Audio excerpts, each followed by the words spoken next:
Okay, and Angela, I can pass over the time to you.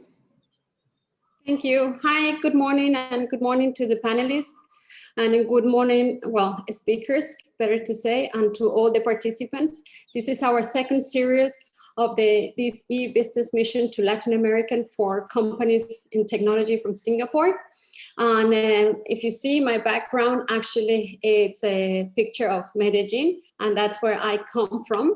So I know we are 13 hours difference and more than 19 kilometers away from Medellin here, for those who are here in Singapore. And with this webinar, we hope to bring you as much of information about the tech ecosystem and more information for tech companies to arrive into Colombia. And saying that, I would like to start this inviting as our first speaker, who is Efren Paez and Servando Vargas, that will tell us about the digital infrastructure in Colombia.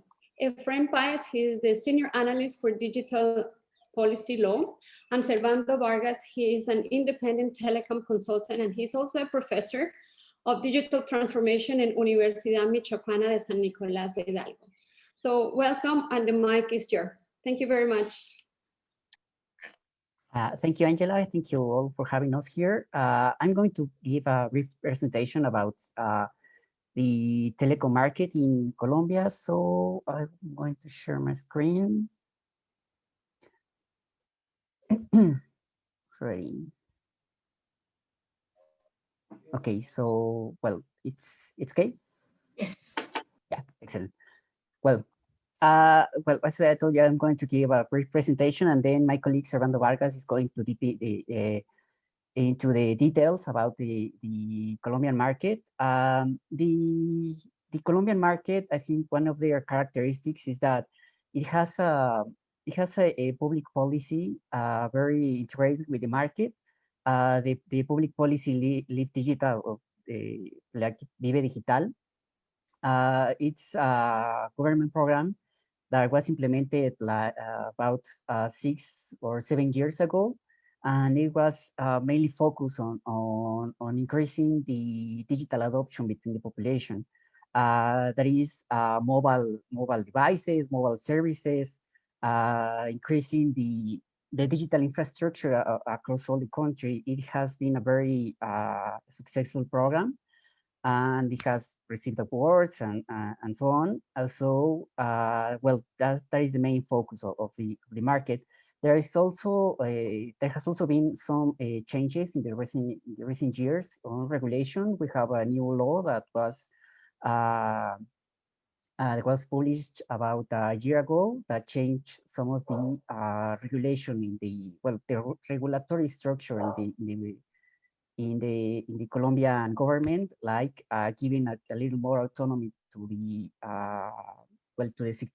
sector regulator. Nevertheless, there are still challenges and some barriers that might be that might hinder the further adoption of these services. So, in general, we have a very dynamic mobile market.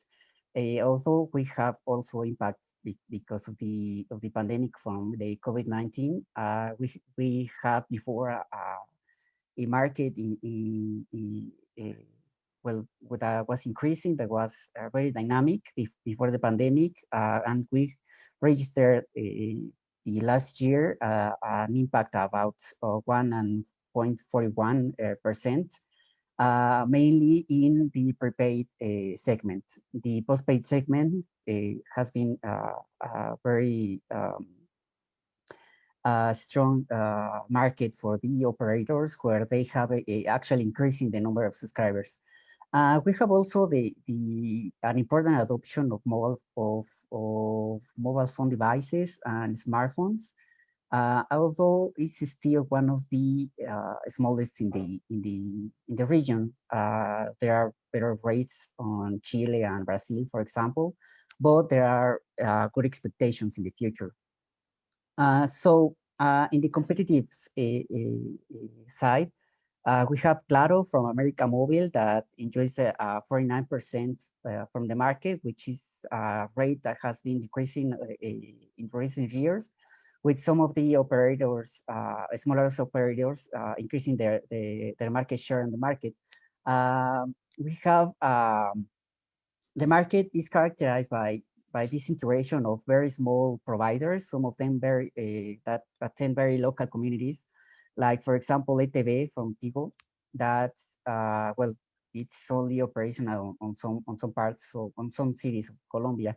And we have also a structure that has well a deep participation from the state, whether it's as an investment player on some of these operators, or even having well a higher rate of investment in some of them, like ATV, for example. The ARPU is also one of the lowest in the region, which, well, it has presented some barriers for the operators to increase investments on infrastructure. We have better rates on Mexico and Chile. So, well, there has been a maybe this challenge for the operators to try to increase the ARPU in the coming years. On the mobile internet market, as I said before, the PB Digital program has one of its objectives has been to increase the adoption of mobile internet, or well, internet services in general, and one of them has been the mobile through the mobile networks in the market. Recently, we had an spectrum auction in the country, so we have an increasing rate of 4G adoption between the users. Well, this has helped also to increase the adoption of new digital services like mobile banking, maybe in some parts of the country. Well, now I'm going to give the screen to my colleague Servando Vargas. Okay, thanks, Efren. Well, you know, Colombia is one of my favorite countries in the Latin American region. It is an special country. It was one of the first countries in Latin America which adopted 4G. That was in year 2010.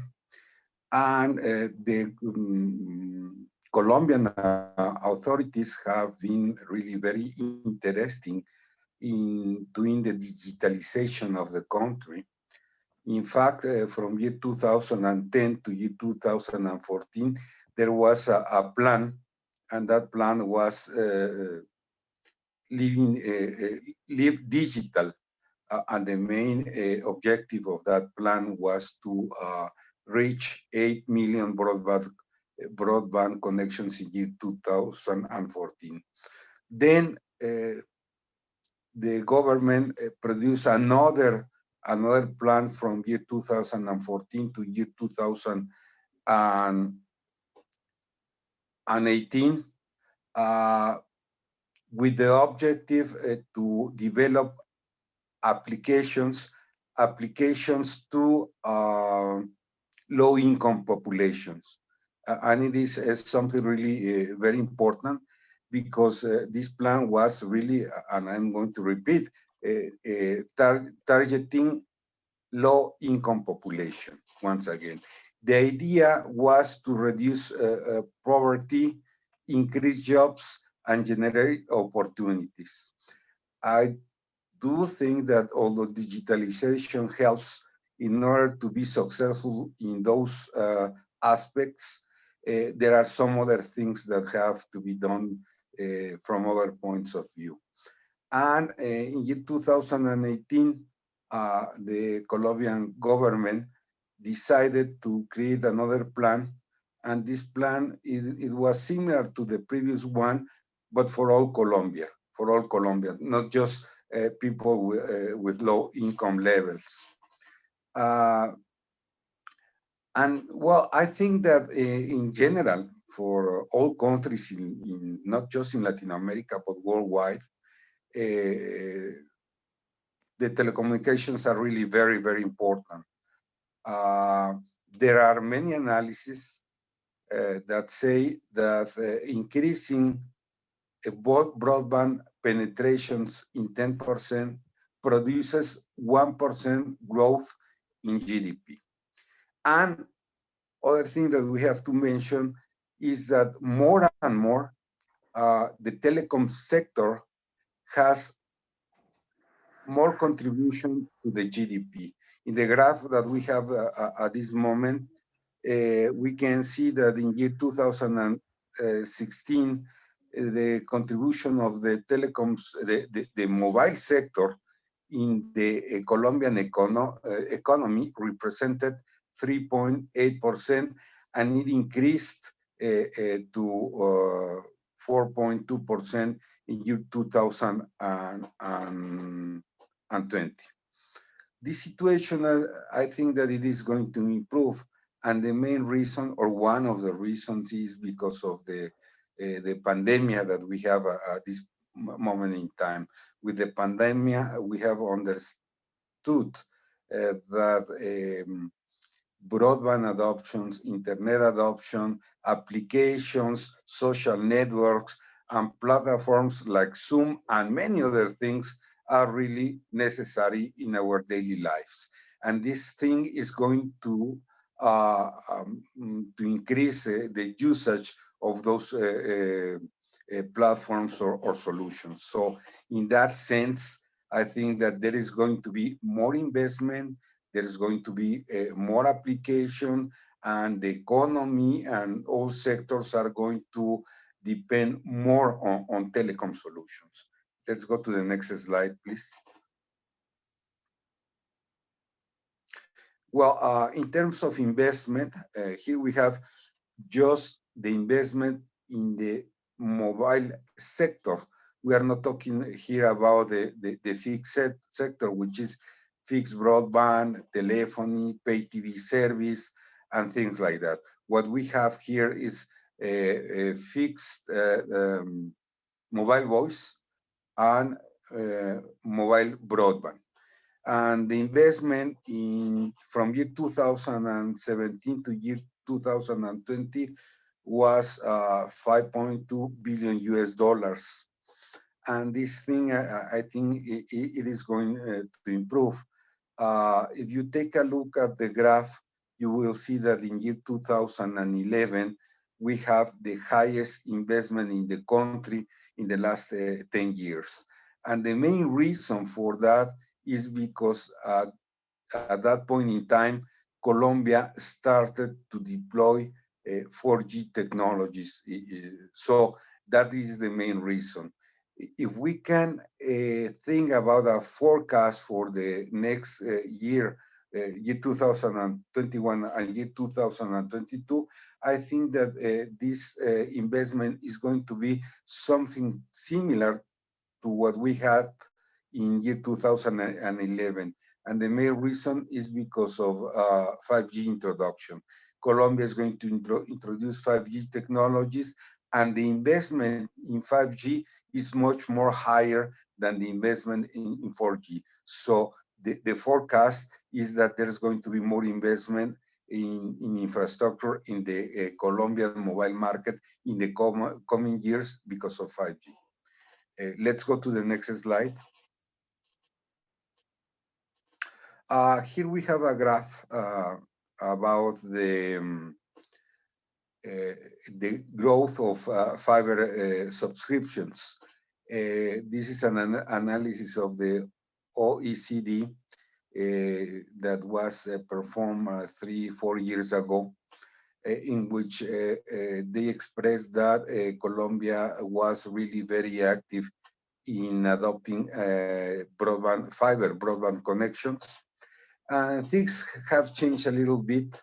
Now, Colombia is not growing too much in this aspect, but meaning that there is an important gap in the Colombian market, and we will see in the coming slides. I consider that Colombia has really great opportunities in terms of not just broadband, fixed broadband, but in mobile broadband and other some other telecom aspects. Let's go to the next slide. Here we have the internet penetration from year 2000 to year 2019, and what we have here is that the penetration is around 65%, which is low if we compare to some other countries in the Latin American region. But if we compare this penetration with some developed countries, such as USA, United Kingdom, or Germany, this penetration is very low. This means that there are more opportunities, or there is an important gap in order to cover the needs of the population in terms of internet penetration. And the experience that we have with the crisis that we have, the health crisis, means that there is going to be more and more internet penetration, not just in Colombia, and not just in the Latin American region, but worldwide. Okay, let's go to the next slide. Okay, in next slide, we have the broadband subscriptions. In year 2019, the subscriptions regarding fixed broadband was around 13%. Here, if we compare to the Latin American region, it is a little bit low, since the penetration regarding fixed broadband in the region is a little bit higher than 17%.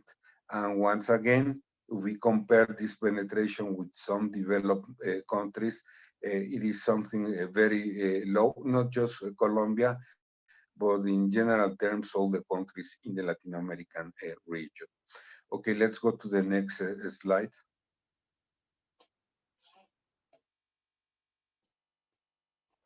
Excuse me. Well, here we have the usage of internet in Colombia. I think that the main message here are two.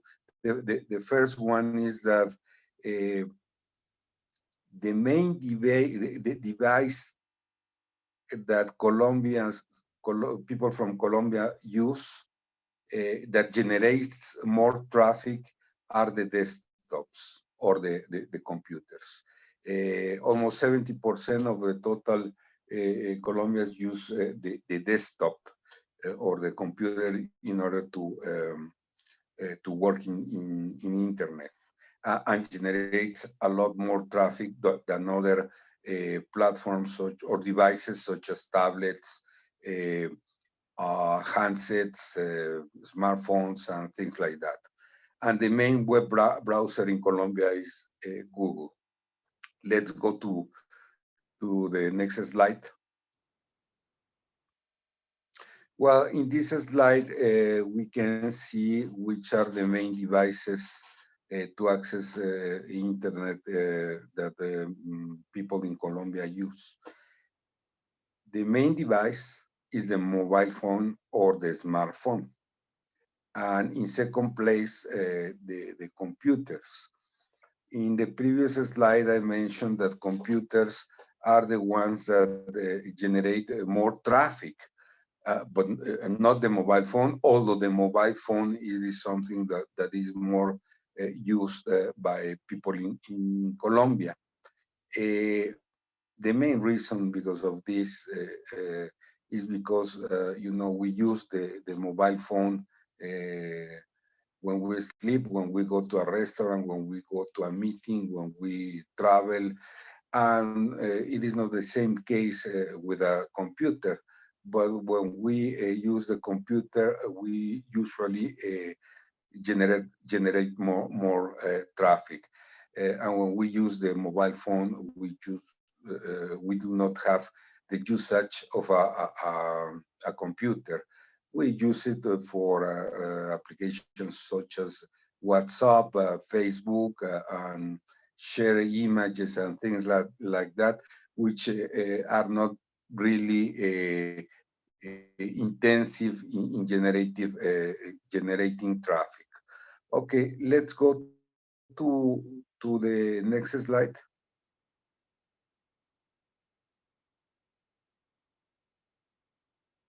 Okay. Okay, I cannot see the next slide at this moment in time. Well, next slide is about investment. Uh, and I'm going to, I think that we are going to share the presentation with you. So I'm going to talk a little bit about the next slide because I don't see it in the screen. And it is about the investment.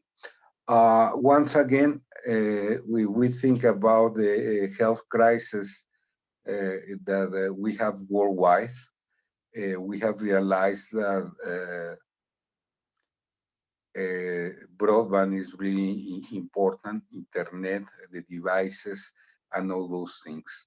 It means that there was a trend in the past which is related to traffic.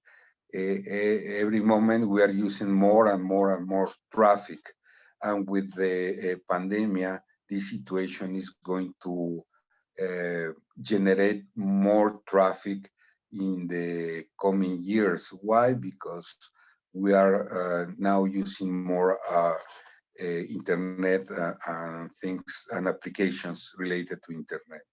So when we're talking about more traffic, it is necessary to have infrastructure, and this infrastructure requires investment.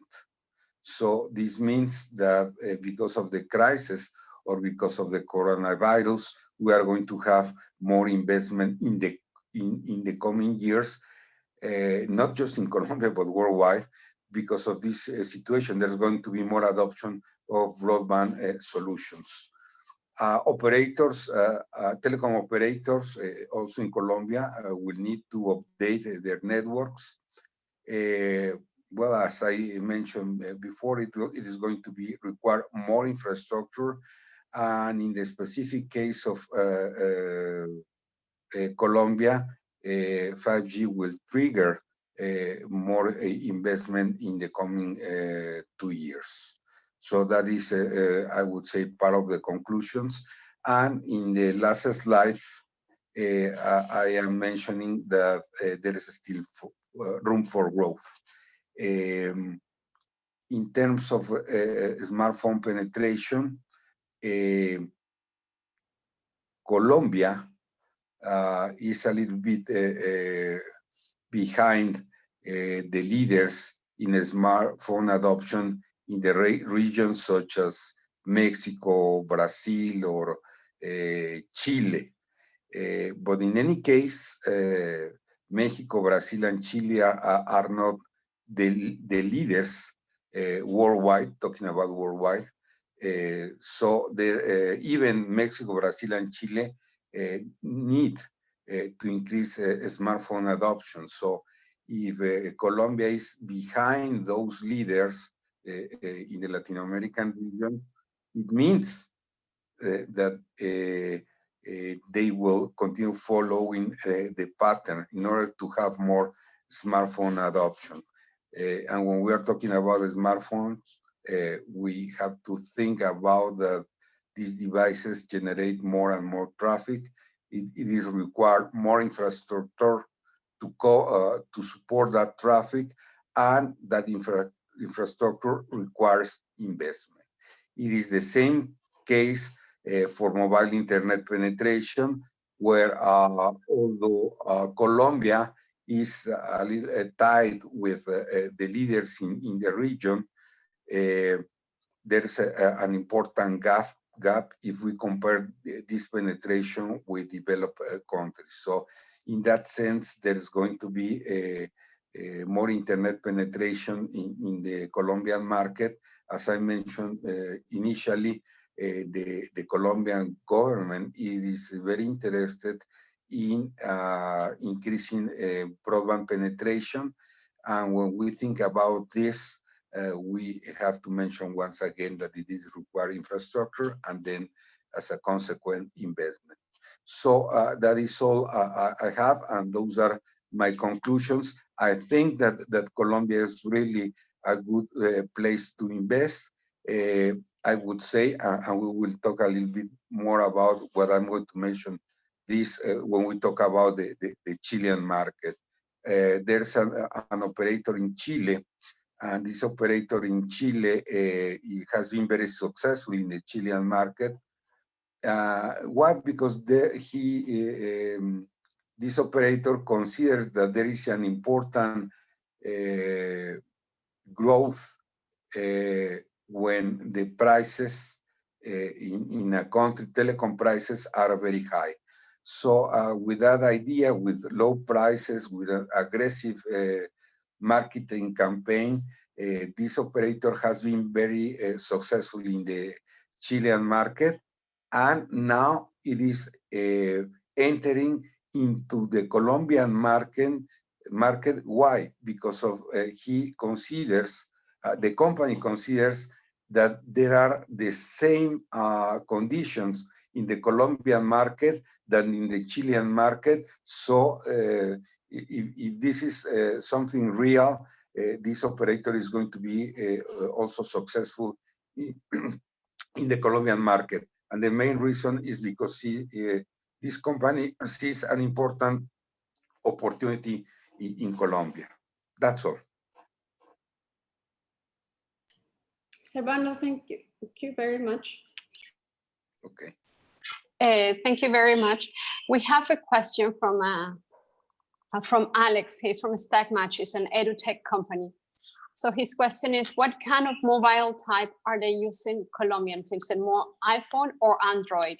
And the second question is, what kind of a specification in the desktop computer? Like, what is the average a person is using? Well, I do not have that information, to be honest. I think that it is a matter of taking a look at the market shares in the Colombian market regarding these platforms. But I don't know if you, Efren, has an idea about the question. The vast majority of smartphones working in the country, like around 80 to 90% is Android, mostly because of affordability of the devices. It's there are more diversity of smartphones in the market of Android. So, well, there's a reason that it has a higher market share in the Colombian market. And also in the desktop market, yes, we don't have that specific information about it, but we do know that some of the policies of the government has been to decrease the taxes or eliminate the taxes from some of these devices, especially some imported devices that, well, they are trying to increase the adoption from the population.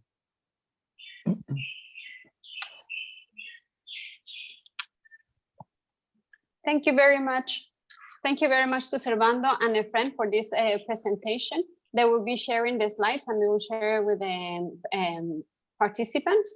So I would like to welcome our next speaker and discuss about understanding Colombia's tech ecosystem. We will have Jorge Mario Añez. He is the partner in consulting services from PwC Colombia, and Mauricio Arias. He is the technology transformation partner for PwC Colombia. Mauricio and Jorge, welcome. Thank you very much. Thank you very much. Well, hello everyone. Good morning and good evening. We are very pleased with Mauricio to be here with you, sharing all the key points to give you an approach of understanding Colombia's tech ecosystem. Well, I would like to introduce myself in a very short way. I have been working during the last 32 years in the firm. That's period. I'm business administrator with emphasis on information system and strategic planning. Right now, I have the role as advisory leading partner for PwC Colombia, commanding a team of more than 500 people.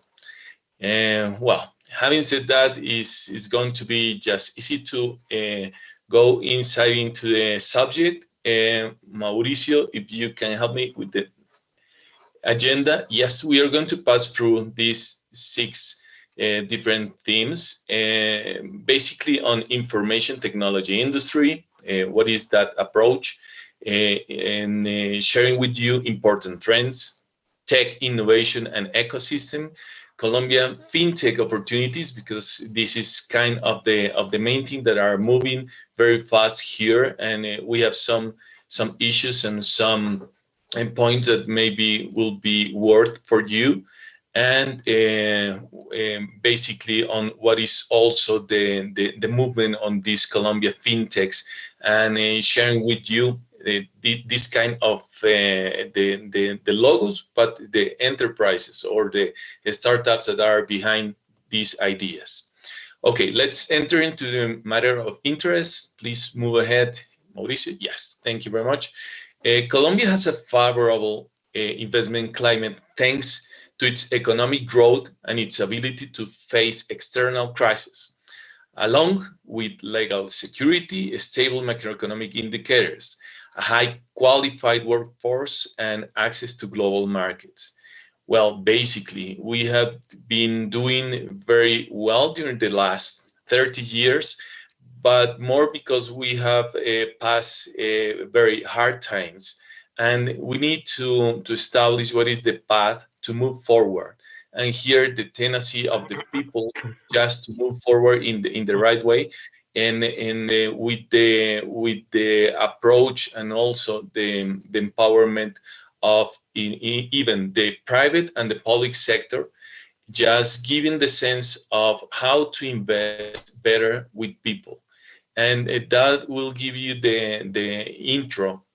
And we would like to highlight 3 topics that let us introduce the open and open the discussion around the main strengths from the perspective of technology. And the main thing is that Colombia has a solid and growing software and IT service industry. And that was basically during the last 10 years, we have been investing in different topics that give us the chance to be in the right position right now, but we still have more for doing during the next coming decades. In the second way, we have that Colombia has made significant investments in construction of data centers. And that was because we have a favorable regional and also geographical situation, because we are in the north of the south, and we are like a pivot for different countries, and also because the economy and the kind of the education of people, we also invest in trying to get at least the minimal of different languages, mainly in English, and that was a good effort for the rest of the region. And also, we were investing in education to give the people the sense that we can keep going and growing in different topics. And the third one is that Colombia has a regionally recognized recognition of business process outsourcing. All the BPO industry has been moving very hard, very fast, because of the capabilities and the people who was moving the right way. And well, that was like the 3 main themes that we would like to introduce here. And right now, we would like to share with you some trends and also the facts of the economy and the different companies that are growing at this moment. And well, we will see. Having said this, I'll give the pass to the real expert, that is Mauricio Arias. And well, and if I have something else to go, I will enter into something that Mauricio will share with you. Mauricio, go ahead, please. Okay, thank you very much, Mario, and good morning and good evening for everyone. Yes, as Mario was explaining, okay, just these are just some important trends or information that we think are important regarding these three specific topics that Mario was talking about. Maybe it is important in the first topic to emphasize that Colombia has the fourth largest IT market in Latin America. So it's an important market. And for sure, it has been like growing, like with some stability, with control risk. So is well positioned in the region. So that's something important to consider. We have like a strong and growing domestic demand. We have some important sectors like industrial manufacturing, government, financial sector, and communications, where the software and IT services are growing lately. And we have, as we will see with more detail later, a solid network of accelerators, incubators, investment funds, and technology parks. It has been like a really important trend lately. We have now like a good amount of technology parks, for example, and the number is increasing each year. So that's something important to consider. Regarding data center, okay, for sure, we are in Colombia. We have like important companies like, for example, AWS, Microsoft with their Azure services, Google, that all of them are investing in Colombia, and they are for sure promoting the cloud transformation of the companies. That's something important to consider first. But we also have like physical and local data center investment. That's how IBM, for example, has invested like in an important project here in Colombia. Claro, that is like a regional company that for sure you may know, and this is they have the headquarters in Mexico, and it's pretty important here as a communicator operator, and they have a lot of important IT services too. They have been investing in their data centers in an important way. And there are other companies like Telefonica, the company from Spain, level 3, and ETB, that is a local company that they are expanding their operations. So that's something important to consider for sure. Most of them are playing in the cloud market too. So we have like a mix of like the main regional and global companies and some local companies as well in this kind of services. Regarding the outsourcing of services, the business outsourcing of services, something important and that applies to all of these three topics is that we really have, and this is not because of us, it's just how we are perceived in the region and even in other countries. We have a really well trained and with a lot of skills workforce. So we have a really good workforce here in Colombia with a really good level compared with other countries in the region. So that's something important. We have like an important human resource capability here. Regarding infrastructure, Colombia has 11 submarine communication cables. So that's something that we have here, like making the second country in the region with this number of cables. And in the specific market of the BPO, we have like 13% of the market regionally here. So basically, that makes like the next trend, that is that we have had like a cumulative growth rate of 3.8 in the last like 4 years. Like that's like some of the important trends that we were like analyzing before the analyzing for these topics. regarding the ecosystem, the technology ecosystem here, okay, Colombia has been working in developing and like working like a lot in having a stable economy and with a lot of support from the government. So that for sure has been producing that many companies are here competing. We have a pretty competitive market in the IT in the IT ecosystem. So we may find like most of the more important companies, tech companies here in Colombia. These are some examples of the ecosystem of big players that you can find here in Colombia. All of them are investing, working a lot with the different clients and different industries here in Colombia. For example, talking about the ERP market, SAP is pretty strong here. It's not like other countries where, for example, SAP shares like a lot of market with other ERPs. Here, SAP has like a pretty important dominance in the big clients, in the big industries, in the big enterprises. So they have like a strong presence. For sure, as we said before, AWS, Google, and Microsoft are working pretty hard supporting all the cloud transformation of the companies here in Colombia.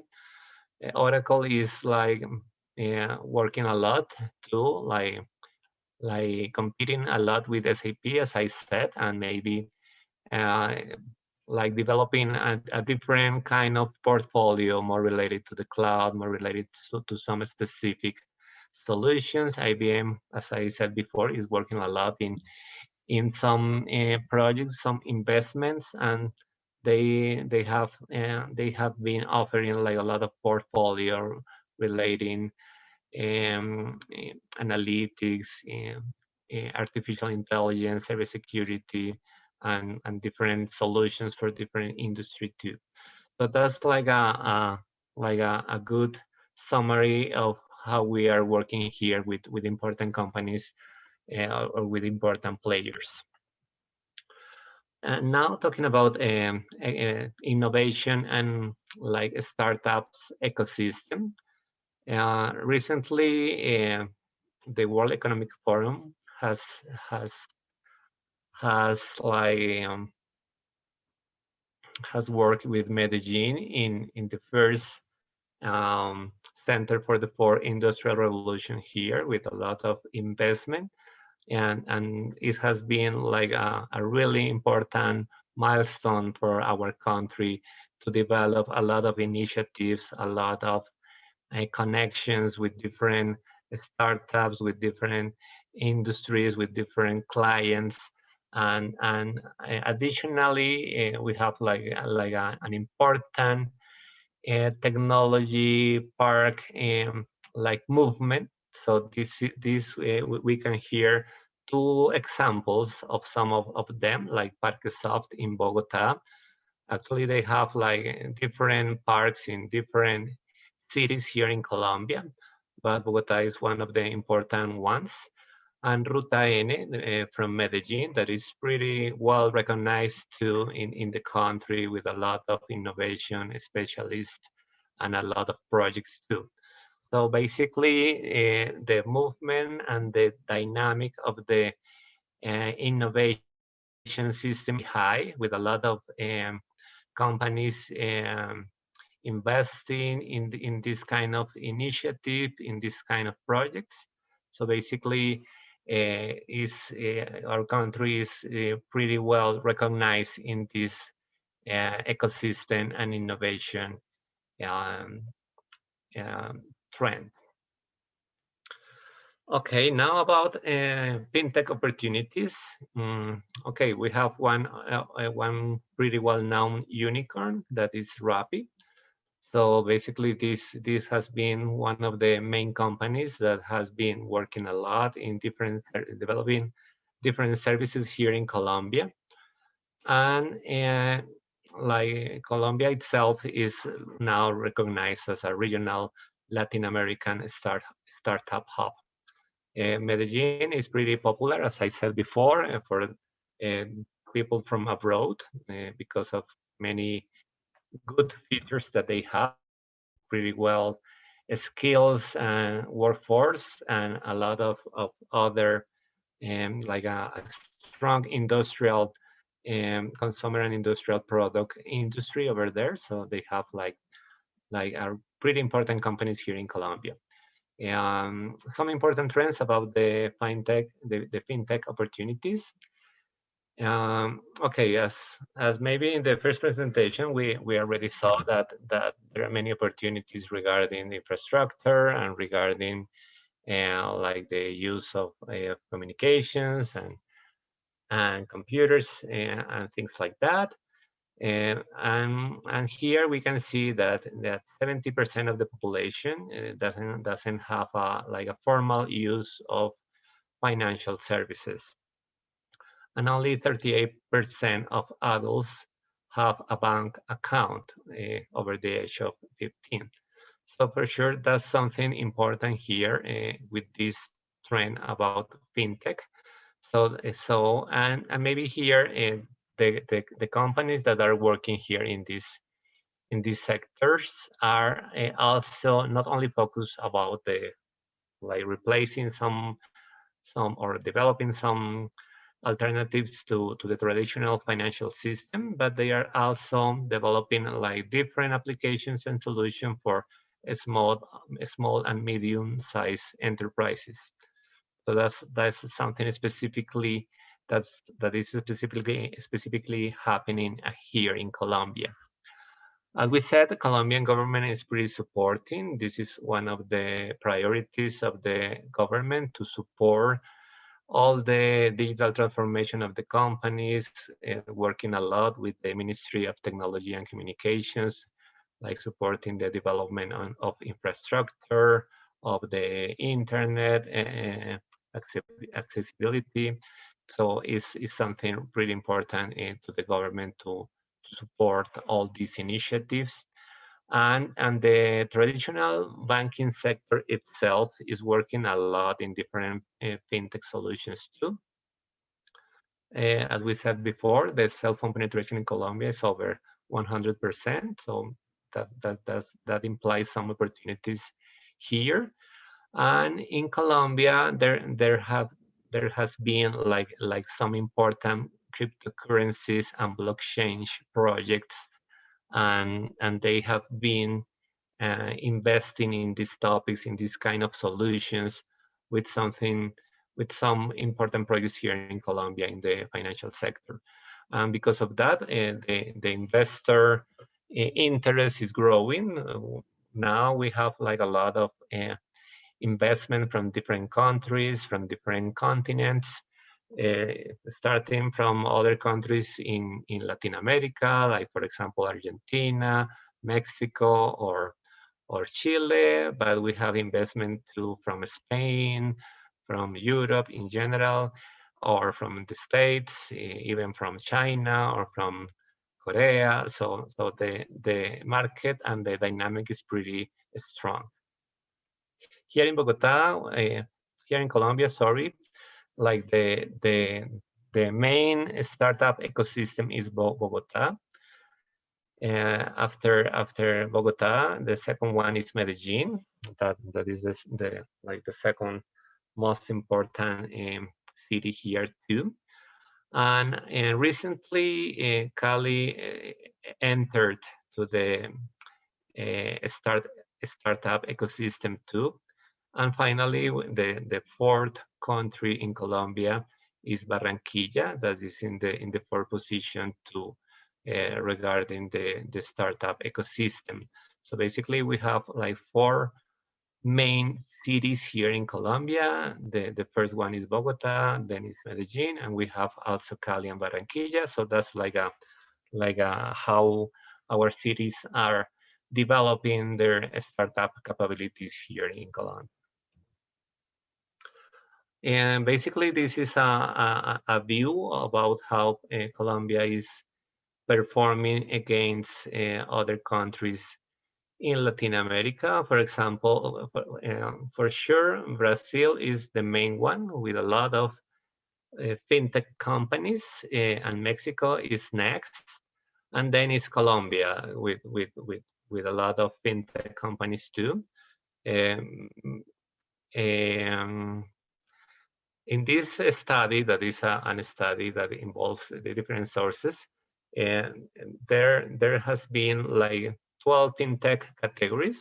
Those are the categories that you see above, like blockchain, crowdfunding, cryptocurrencies, digital banks, enterprise financial management, fintech as a service, lending, payments, personal financial management, remittances and foreign exchange scoring, identity and fraud, and wealth management. So these are the categories, and Colombia is active in all these 12 categories.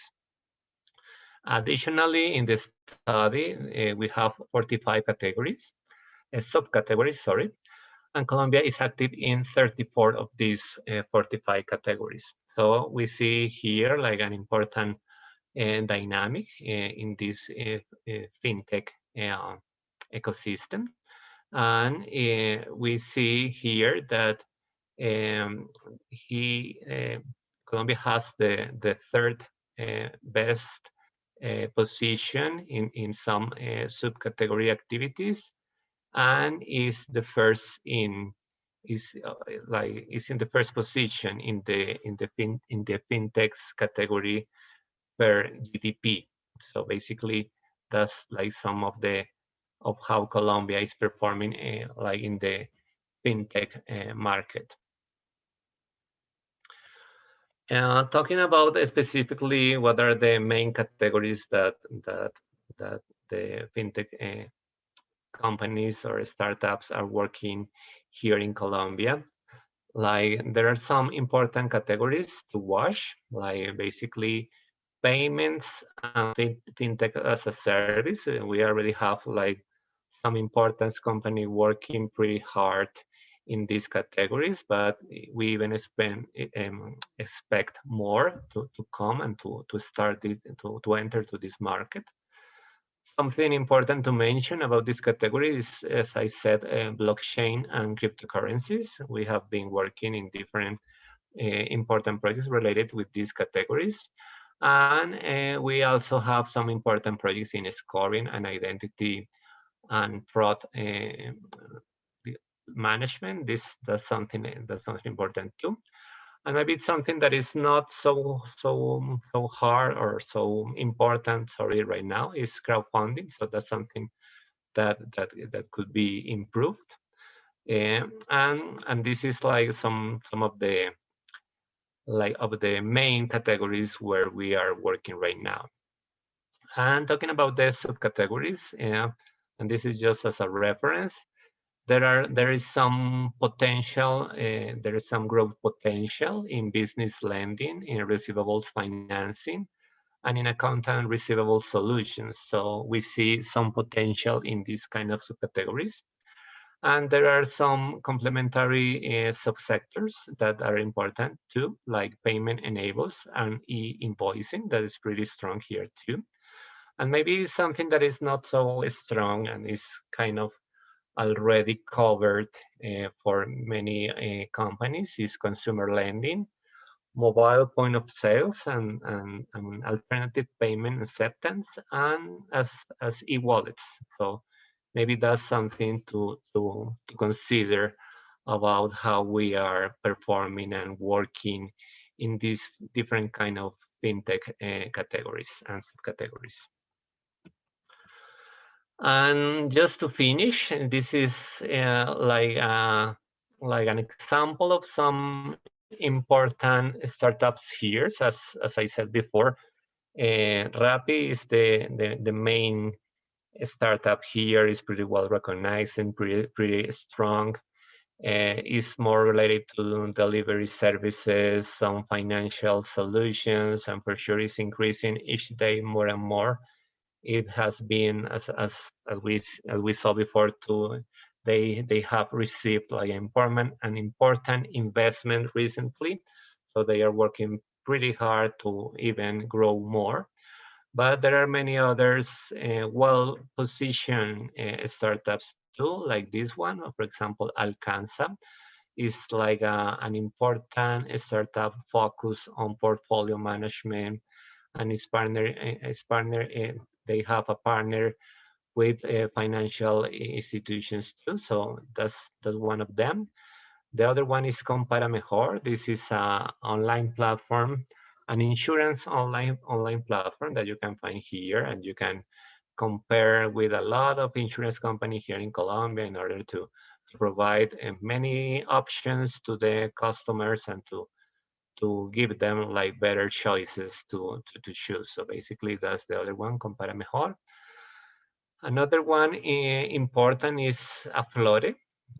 Basically, this is focused to the unbanked population here in Latin America, and they are offering different kind of service and financial services to different sectors here in Colombia, and basically they are helping different clients and different companies in order to have access to financial services here. And another example is Alegra. Basically, this is a simple system like an accounting system for small and medium enterprises here in Latin America.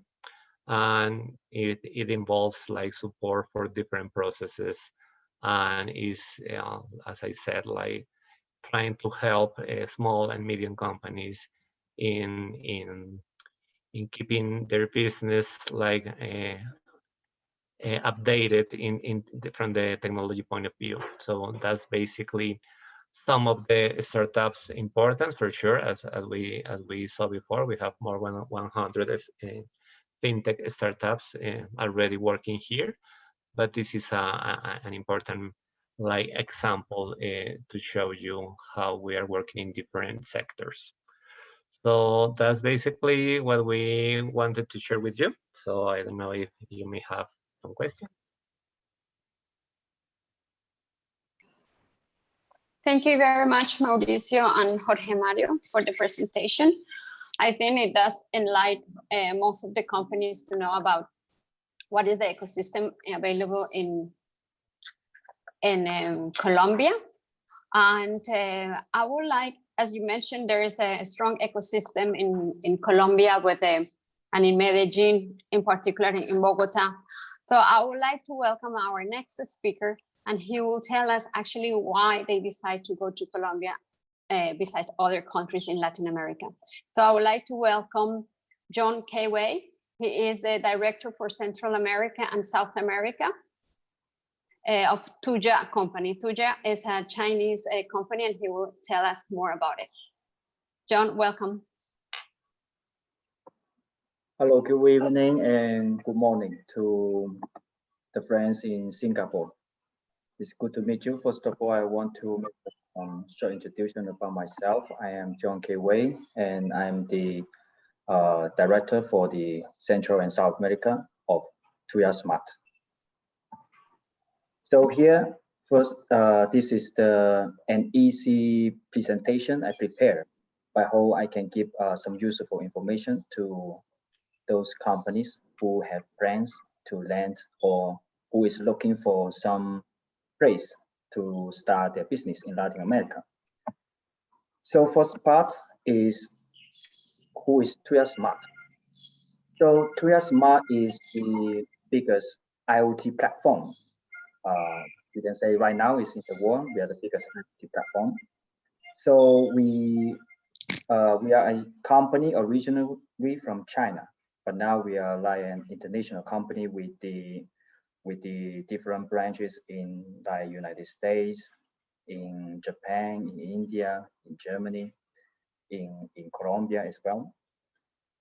So Tuya Smart as an IoT platform, we originally, when we were starting up in China, we developed our solutions with thousands of factories from different industries, like lighting, like house appliance, like security, like electrical products. And with this platform, those factories easily to upgrade their products to be the smart ones. Before these factories, they need to like invest their money on maybe on building their own smart home products, building their applications, finding some chipsets, finding some solution providers, which it costs a high sky high cost to build everything. So now with Tuya platform, of these factories, they can just focus on doing the hardwares and leave everything like connecting the devices to be smart, building the cloud, using the software, the app to control the products, everything can leave it to Tuya. And this platform is like we can say is the Android in IoT era. So when we are in the cell phone data, Android is like an open source system. You can see Xiaomi, Huawei, Samsung, they're all using Android or other brands.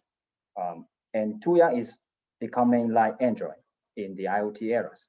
So now it's a different products, different brands, factories, they're all using Tuya platform to develop their products with very fast and short time. So after the stage of developing in China, through the strengths, we have the base we have in China.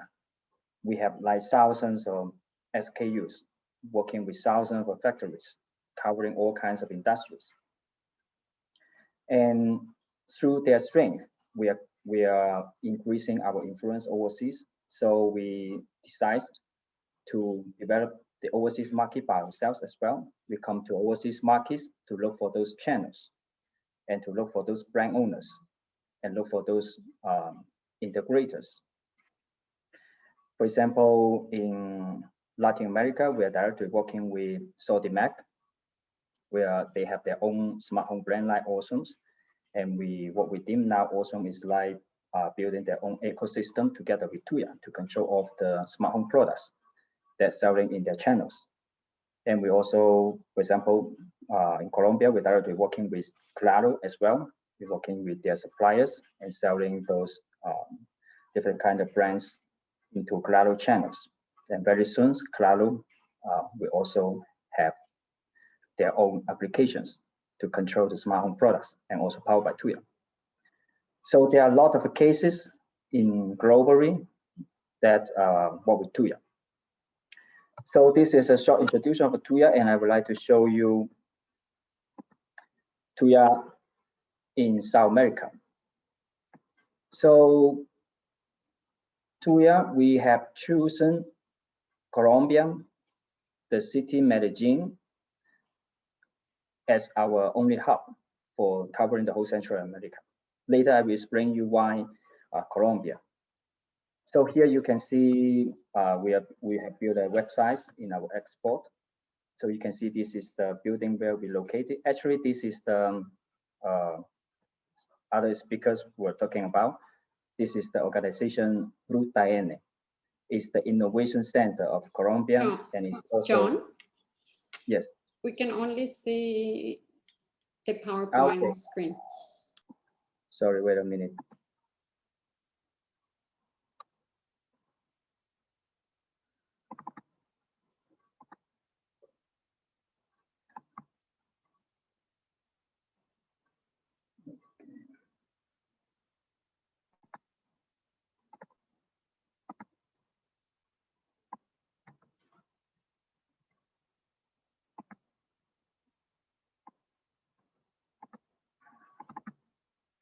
Can you see the website now? Yes, we can. Yep. Okay, perfect. So this is the website of our Central and South America hub. And this building is Ruta N. It's a very nice building. And like I mentioned, Ruta N is the innovation, is the organization for the holding the everything of the four generation industry for Colombia. This is the organization for holding everything of the four revolution center. And as far as I know, there's only like 4 or 5 or 6 cities around the world that have that are the central of the revolution center. So for sure, it's a very big recognition that Medellin and also Lutayenne is very good place for innovation. Okay, there's some introduction for 3R Smart and the industry. Here I would like to show you a video.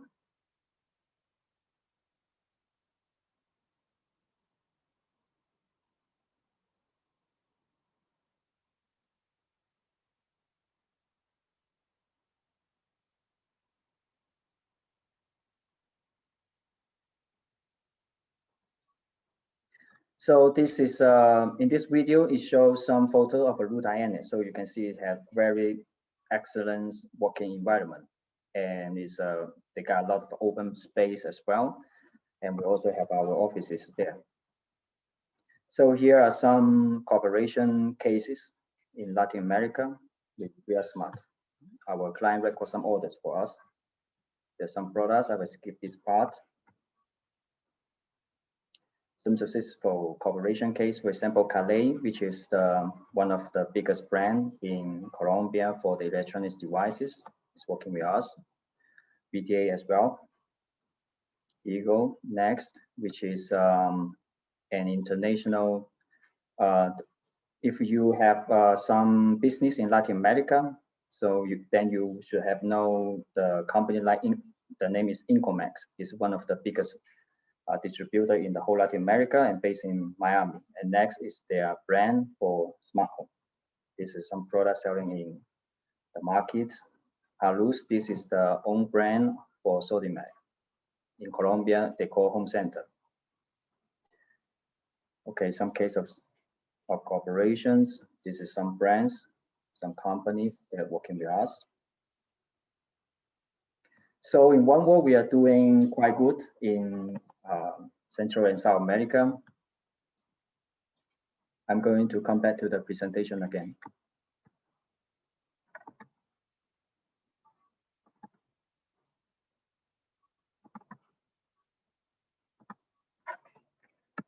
So why Colombia? First of all, Colombia is the third largest market in Latin America, except for under the Brazil and Mexico. And many companies, when they are trying to come to Latin America, they will, in the beginning, they will think about the market size because it's very important for sure. You are doing business in local market, you need to develop your business locally. So for sure, you need to think about the market size. And Colombia with 50 million people populations makes it the third largest market in Latin America. And if you have a look of the location, you will find out that Colombia, if you are looking for like building your business covering Latin America or Central South America, you will see that Colombia is in a perfect location because in the central of Latin America. And you can see for sure, Brazil is very big, but it's another totally different market. It's a Portuguese market, and is the market is totally isolated for the rest of Latin America. And Mexico, for sure, is also a huge market. The Mexico market, you will see, no matter from channels or other business issues or the location, they're more for North America. They have more closer relationship with the United States. So if you're aiming to cover the Central and South America, the Spanish market, then no matter from the location or from the market size, Colombia is the best choice. Okay, and third point, Colombia has stable political and foreign investment friendly environment. So unlike some countries, Colombia in recent decades has a very good and stable political environment, especially after the end of the like bringing the peace to the country again after ending signing the peaceful contract with some rebel organization inside the country. Now no matter from the safety or from the political environment, Colombia is very good, especially in the big city like Bogota, Medellin. They are very good. And foreign investment friendly. For sure, if you compare Colombia with some country, for example, like Brazil, for sure, Colombia is a very foreign investment friendly country. They are very welcome foreign investment, and they give a lot of good support to help you to get some lending or startup in Colombia. Well qualified workers. This is one point that I have to mention because it's not something that bad things, but it's some kind of sometimes like the cultural things. So as you know, it's a problem in total Latin America. People might not work so much, or work efficiency is not so high in Latin America. It's this sometimes we say it's a cultural issue, but sometimes it might be a problem to some foreign companies. But in Colombia people, they really work very hard. They work very hard, and they work a lot as well, and they're very well qualified. They're highly motivated, and yes, and aiming to deliver good results to their workers. So Colombia have, I can say, one of the best workers within the whole Latin America. So the fifth point is big support from government in orange economic and good infrastructure. Like other speakers just speak, in Colombia, you can find some good organization like UTN or Pro Colombia.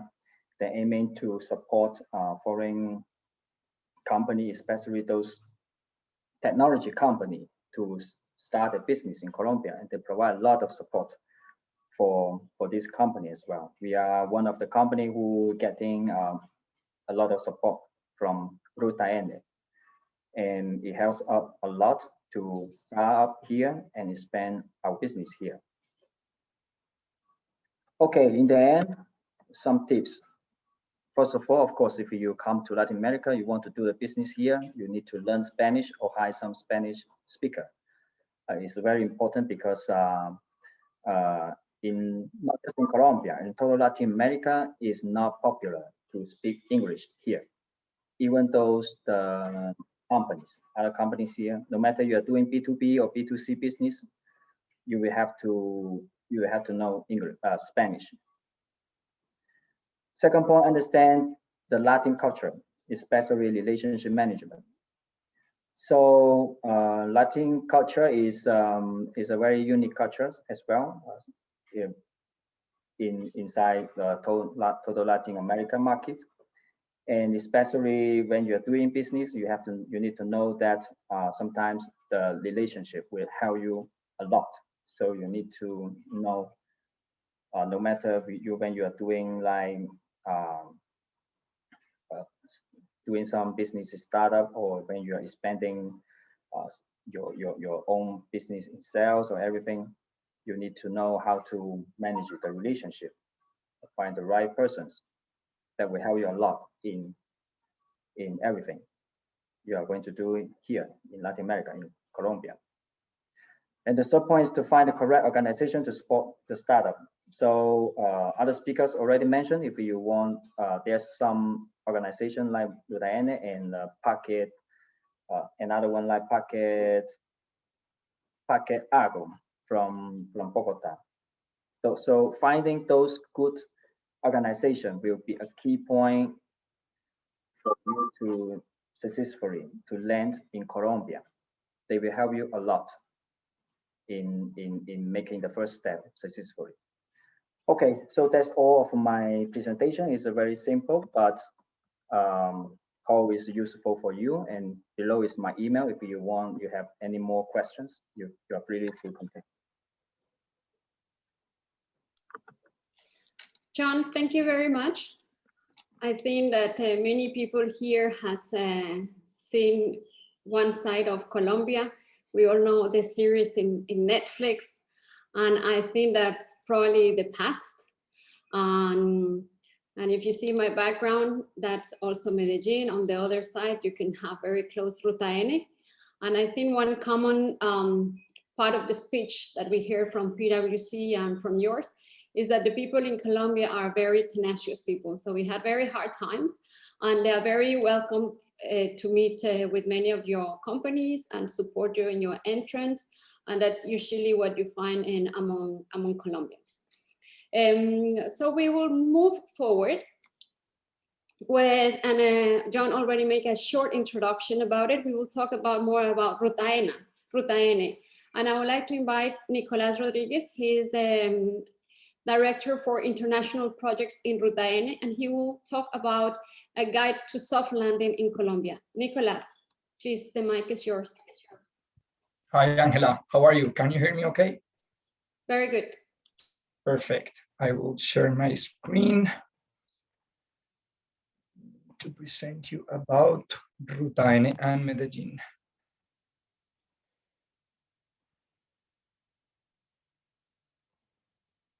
Are you seeing my screen now? Yes. Perfect.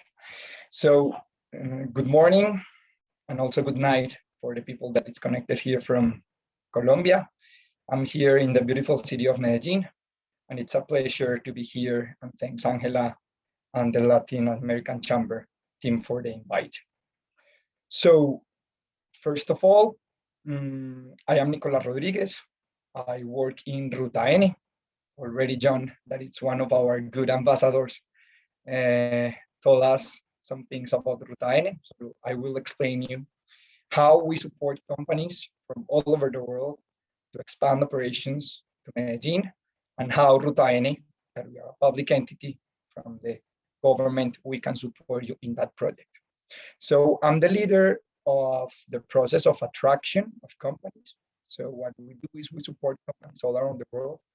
I am more focused on supporting companies from United States, Canada, Asia, and Latin America to understand the Colombian market and Medellin and how you can expand your business here. Okay. So first of all, this is Ruta N. Ruta N, it's a big complex that we have in the north part of the city of Medellin, but also we are 140 people that works in the innovation district, supporting and articulating all the innovation ecosystem of the city. So first of all, already Angela speaks something about Medellin. We are the second biggest city of Colombia. We are located in the center part of the country, in the middle of the mountains. And principally, we have 4.5 million inhabitants in the city and other 9 municipalities that are around Medellin. That is the complete Aburrá Valley that we have here. I'm not going to speak about Colombia in general because already PwC talked about that. So I will focus on Ruta N.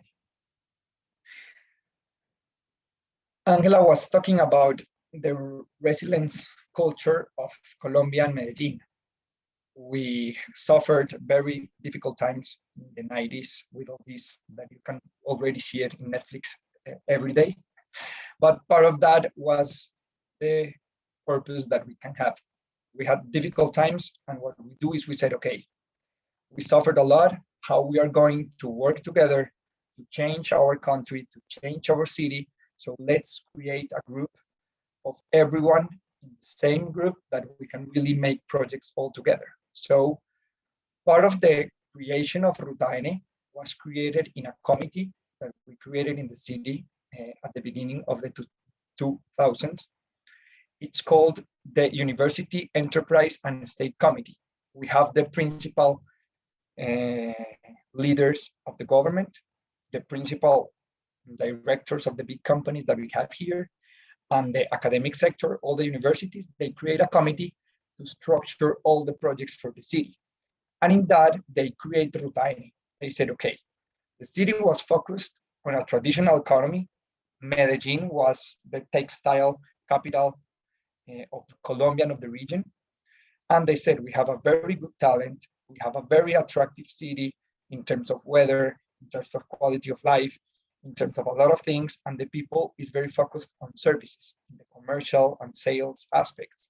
So let's create an entity that can support the transformation of the economy of Medellin from traditional to services based. So that's why I created Ruta N, and that's our principal purpose. We were created in 2009, as I told you, based on this committee, and our principal objective is articulating all the innovation ecosystem. An innovation ecosystem is huge because innovation are the research and development programs of the universities, the companies that are creating a lot of new technologies in the city, the startups that every day are growing in our city, and the international companies that are looking where to expand operations to come here. So what we do is we articulate and connect all the different actors of the innovation ecosystem between private sector, public sector, and academic sector. With all this articulation, as you saw, more than 12 years of Ruta N, in this moment, we have the most ambitious technology and innovation strategy in Colombia. The city of Medellin is investing 2.27 of this GDP in activities related on science, technology, innovation. Is approximately 4 times more than the average of the country. And that's why the investment from the public sector and the companies that we have here. And also, John was saying about the Center for the Post-Industrial Revolution. The World Economic Forum, they have some centers to develop public policies around the technologies of the fourth industrial revolution. And in 2019, Medellin was selected as the first city in Latin America to have the first center for the fourth industrial revolution. In that moment, they were 6. They were located in United States, in San Francisco, in China, in Japan, in Israel, and it was the first one. They installed it here in Medellin, specifically in Ruta N.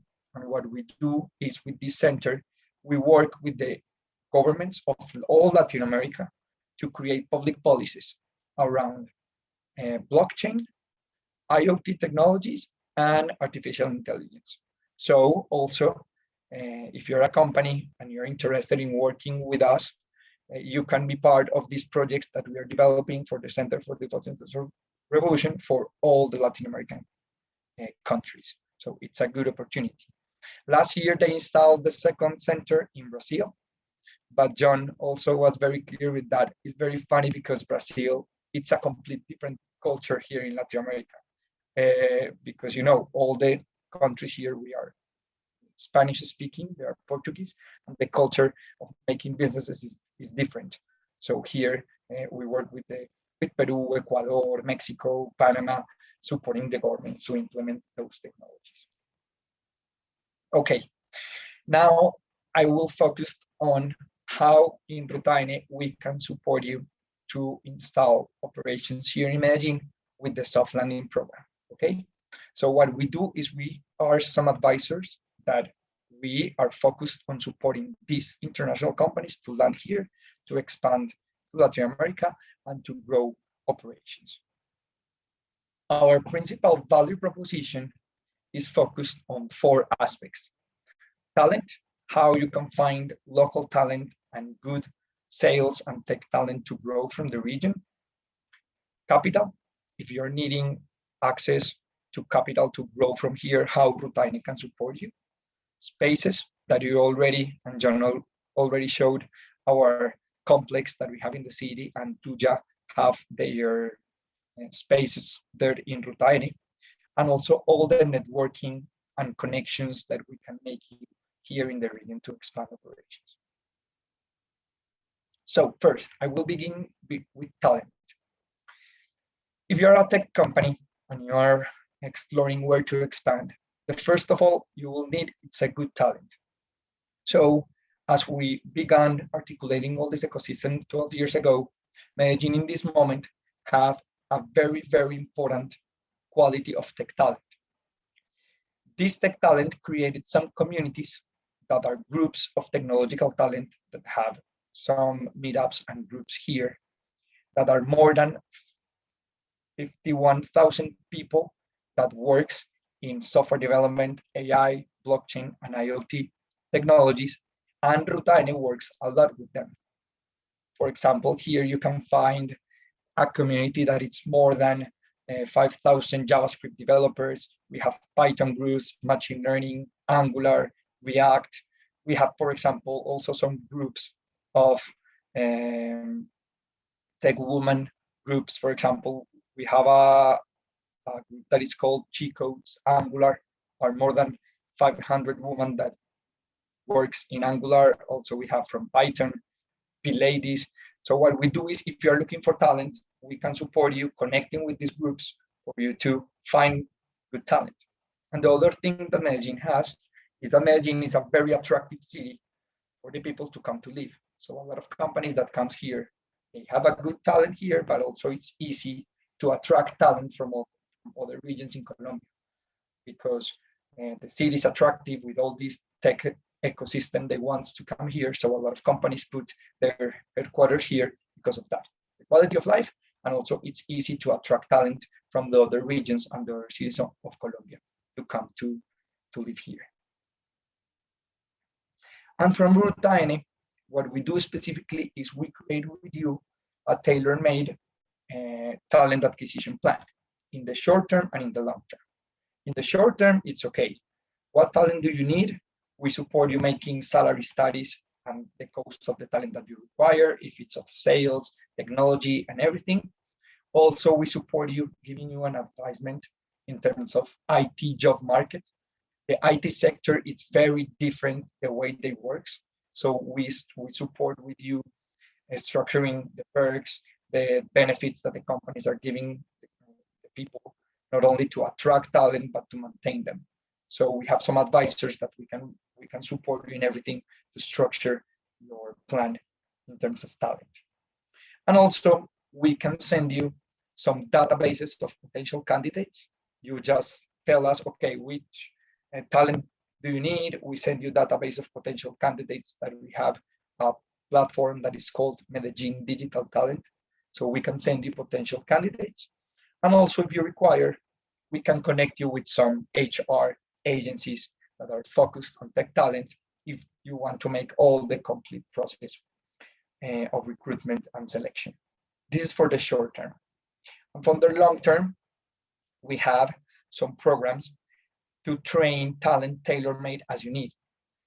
You know, the tech talent is demanded all over the world, here and everywhere. So what we are doing is we are structuring with each company a training program to train talent tailor-made as you need it long term. So for example, you will need 100 JavaScript developers with some characteristics. So we have a fund from the government where we train people with these courses that you require for in 6 months, 1 year, the city has more available talent for you to hire. This is all part of the government budget with some allowances that we make with some important companies here. And we make different strategies for you in terms of recruitment events, challenges that we develop with you to recruit. So you have a team in Rutaine that is always working for you to find the talent and grow here in the city. Because obviously the way of developing the economy, it's creating new jobs, and that's the focus of it. This was in terms of talent. Of course, I will share with you this presentation with Angela with all the companies for you to have clear all the services. Second, in terms of capital, what we do is if you are expanding to Latin America and you need capital to grow, we have 3 programs that we support you. First is we have a smart capital network. Our investors from here, the principal companies, and from abroad that are looking for tech companies to invest. So what we do is we connect these investors with the opportunities with the local companies or projects in terms of technology that they want to invest. So We do that with a team of Rutaine. Second, funding. Colombia and this region has some funding and financing lines for tech companies and tech projects. So what we do is we support you with all the process of understanding these funding and financing lines and how is the best way to apply. We also support you to find that capital that you require to grow. And also we have some events and some networking events where what we support is we develop investors' skills in terms of, okay, I'm a company, I am an investor, I don't know where to invest. So we support them in terms, for example, of corporate venturing, how a big corporate that is not from technology can invest in a startup to acquire this company and work directly with them, or how we do it. So we have a team focused on that, developing these skills. And also every year we have a big event that it's called Smart Capital Events, where we connect investors and companies from all over the world. Unfortunately, this year we are not going to do it presentially. We are seeing how we are going to do it between virtually and presentially because of COVID. But last year we did it on February before the pandemic, and we received more than 100 companies here in the city to connect with investors. So it was a very good event.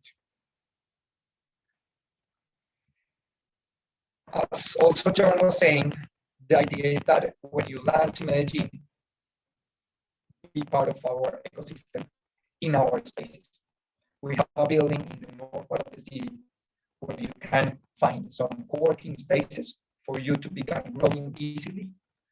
And also we have long-term spaces, for example, as Tuja, that they have their IoT center there in Rutaine, and they can prototype and show their IoT products. So depending on that, we have a big complex. Unfortunately, in this moment with pandemic, a lot of companies are working from home, but finally they are returning and they are having some spaces to visit clients and to be in all the ecosystem there. We are working also from home, but we are now returning to the office again. These are some photos of the complex that we have, and depending on the requirement of the company, you can have spaces depending on your growth. So if you have one desk, 2 desks, 4 desks, our contracts are very flexible depending on the people that you hire. So it's especially for new companies. Before pandemic, we had 85 companies in our building. Normally we were full. Obviously with pandemic, it's changing a lot. But now if you require offices, you can land there in our complex. Also, in terms of networking, it's very important for you to know that in Rutaine, we give you all the advisory for the best way to expand your business. Sometimes it's going to be maybe with another corporate, or it's going to be with an ally here in the city for you to make the connections. So with that, if you want to arrive in Latin America in a commercial presence, also we support you the best way of finding good commercial talent, and obviously explaining you the culture of making business. Colombia is a big country and it's a country of regions. So making business in Medellin is different from making business in Bogota, in Cali, in Barranquilla. So we support you with all this advisory. And also we have some events for you to connect with all the innovation ecosystem, with the companies, with the universities, and with all the possible plans for you to connect with them. Before they were in Rutaine, now we are doing virtually. And also we have some programs and platforms for you to connect with them. So for example, we have the Innovation Great Pact, that it's more than 4,000 companies that are part of our network that work in technology of the different sectors. We have an international market network that it's more than 80 allies for companies to expand business to another countries. Medellin is very common for a lot of companies to come here to make business in all Latin America. We are located in the north part of Latin America, so they come here to export services to other companies. And also we have some platforms as Sun and Odot that you can connect with challenges of other companies that have here, and also with investors and other partners for you to grow. with all this program that we have developed we have been working this more than 11 years, we had supported more than 375 companies from 32 countries. They had created more than 10,700 jobs in the city. Here you can see some of them from Asia. You can see Tuya Smart, Mitsubishi, and other ones. We are every day working with companies all around the world to expand business here. And I would like to invite you that we can connect, explore the options, and that we can really get the advisement from Rutaine for your expansion here in Colombia with us and in Medellin. Okay, so here you can find a QR of my contact, also my email. Feel free to contact me and we can speak in detail depending on your company and your business. And you have a team that is from Rutaine with other allies as ProColombia, that is the foreign investment company from the national government, that they have also some offices in Asia that we work together for your expansion program, and hope that we can also, that you can travel soon to Medellin and to Colombia when pandemic it's better. So thank you very much for your time and hope that we can see you soon. Nicolas, thank you very much. So you have the contact details of Nicolas. And after this webinar, we will also share with all the participants a small community that we have created where you can have the context of all the speakers, not only this webinar, but all other speakers. And thanks for that information. I think, yes, Rutaine has make it simple for many companies to land into Colombia and especially into Medellin. And just for more details of what does companies need to take into consideration when landing in Colombia from the legal aspect, I would like to introduce Juan Esteban Sanin. He is from the Ignacio Sanin Compañía and Abogados, lawyers, and Pili Roldán, who is an advisor in Labor International, supporting international companies landing into Colombia. Juan Esteban and Pili, welcome. Thank you, Angela. How are you? We're all good. Okay, perfect. Let me share my screen. Give me 1 second.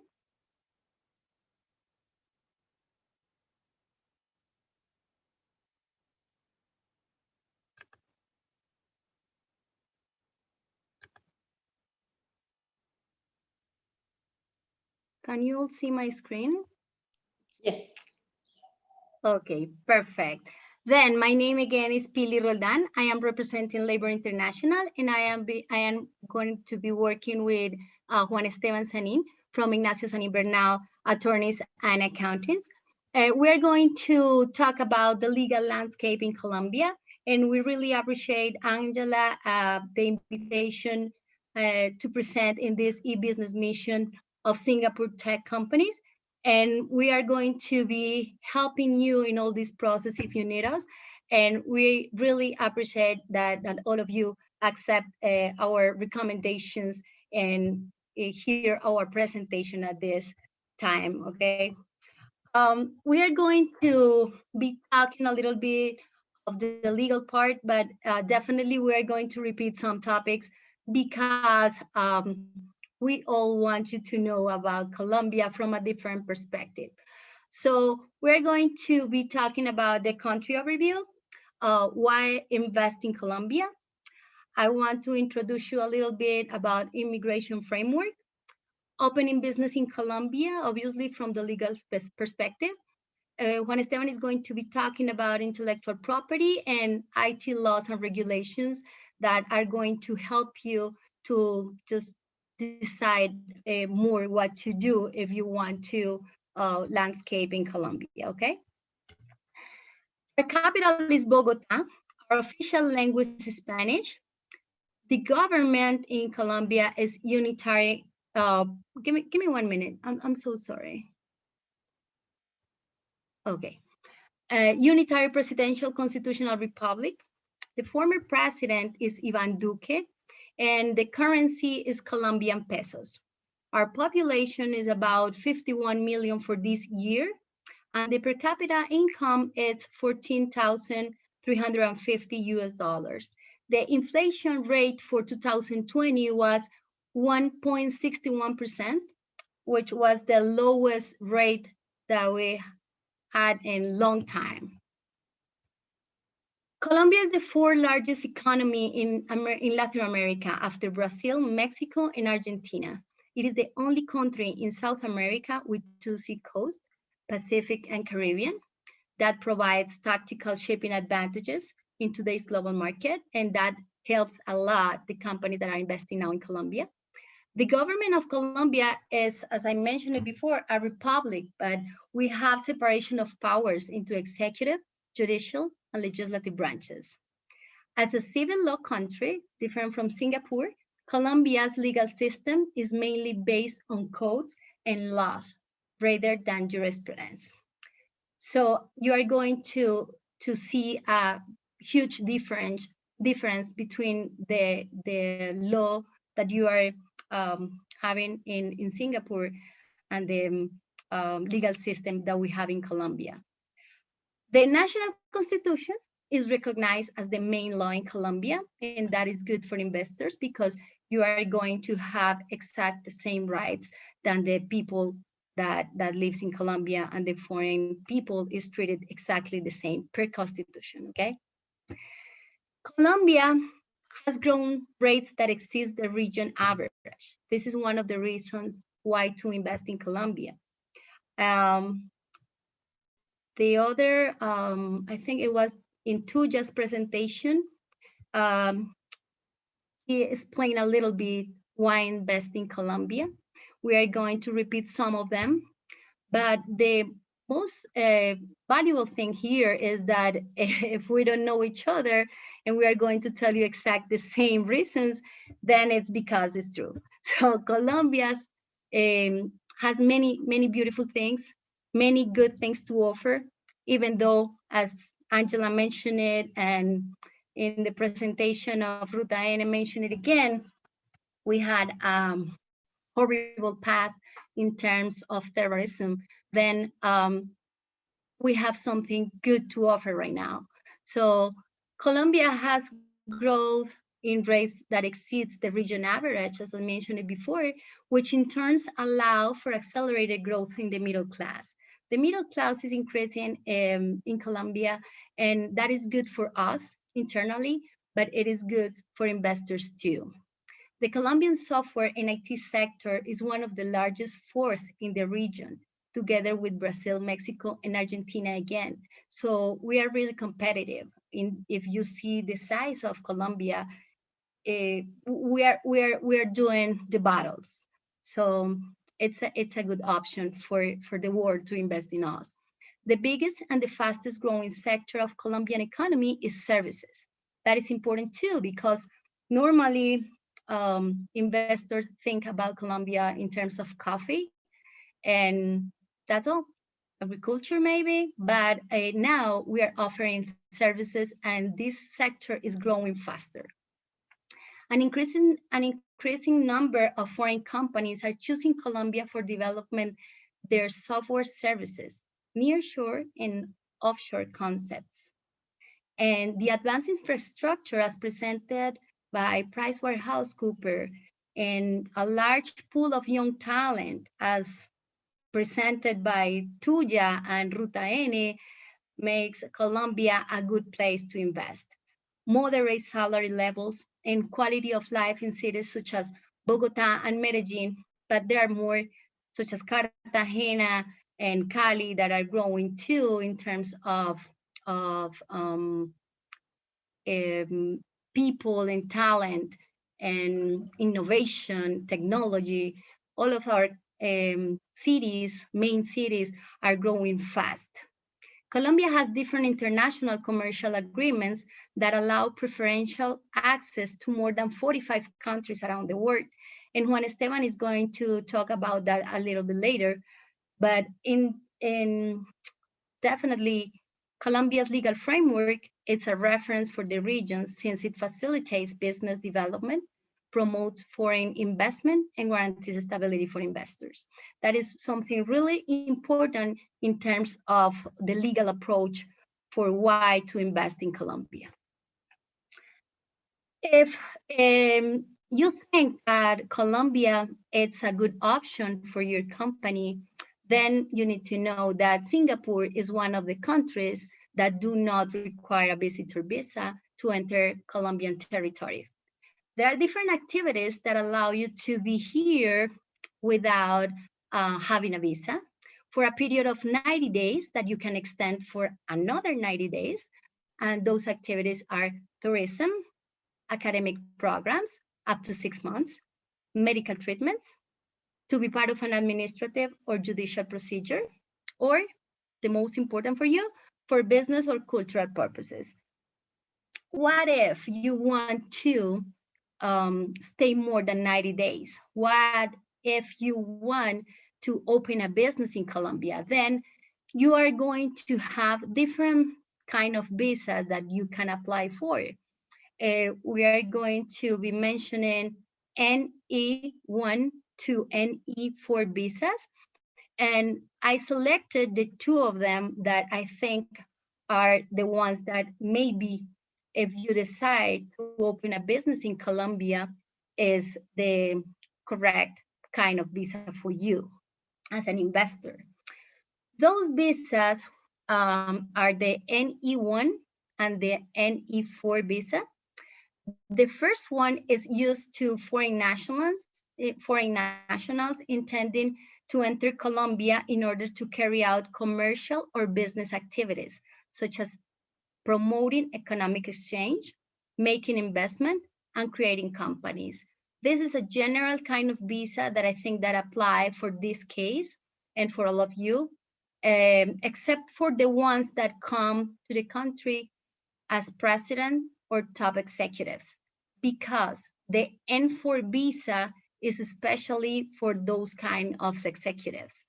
The first one is going to grant it a maximum period of time of 3 years with multiple entries and authorize a permanent of up to 180 continuous or discontinued days per year to stay in the country. And the NE4 visa is going to give you up to 5 years if you are going to be a top executive of a multinational company with the intention of making investment and creating companies. This is the right, those are the correct kind of visas for you. And this is in terms of the immigration framework to say. If you decide to open business in Colombia, you need to know that domestic and foreign investments vehicles are supported all by the constitutional principles. That's the reason why I told you that it's important for you to know that the Constitution is the most important law in the country, and it's going to guide the rest of the laws. That give you as an investor the right to equality, protection of free enterprise, and private initiative. I think that is basic. That is the most important thing that you need to know, that you are going to have the same rights than national investors, okay? The most commonly used investment vehicles by foreign investors in Colombia are subsidiaries, foreign company branches, permanent establishment, or having a representative office, distributor, or commercial agent in Colombia. What is important for you to know, you don't need to have shareholder, a Colombian shareholder to open corporation. As foreign investor, you can do it by yourself. You don't have to have anyone as a shareholder from Colombia, and that's good to know. If you decide to open a subsidiary, then you can think about 3 kinds of corporations. One of them is simplified joint stock companies called SAS, or in Spanish, Sociedad Anónima Simplificada. That is important for you just to know that name, because that's the one that we highly recommend, is the best option in terms of flexibility regarding its incorporation procedure and functionality. Then you can think about a regular corporation, anonymous corporation, or in Spanish, sociedad anónima. And you can think about a limited liability company or sociedad de responsabilidad limitada. So those are the different vehicles that are available for foreign investors in Colombia. And again, you don't have to have a Colombian shareholder just to open one of these vehicles. You can do it by yourself. And there are different regulations that ask you to have someone in Colombia as a legal representative at least, but not as a shareholder, okay? If you decide to start a company in Colombia, it is important for you to know that labor law in Colombia is regulated by the Constitution too, okay? The Constitution and the international treaties and agreements signed by Colombia and the labor code are the laws that guide or regulates all the labor framework in Colombia. When we think about the most important thing from the labor framework is that you can do different kind of contract with employees. You can just sign a fixed term contract. You can do a contract for the duration of the work that you require, or you can just sign an indefinite term contract, which is the most common.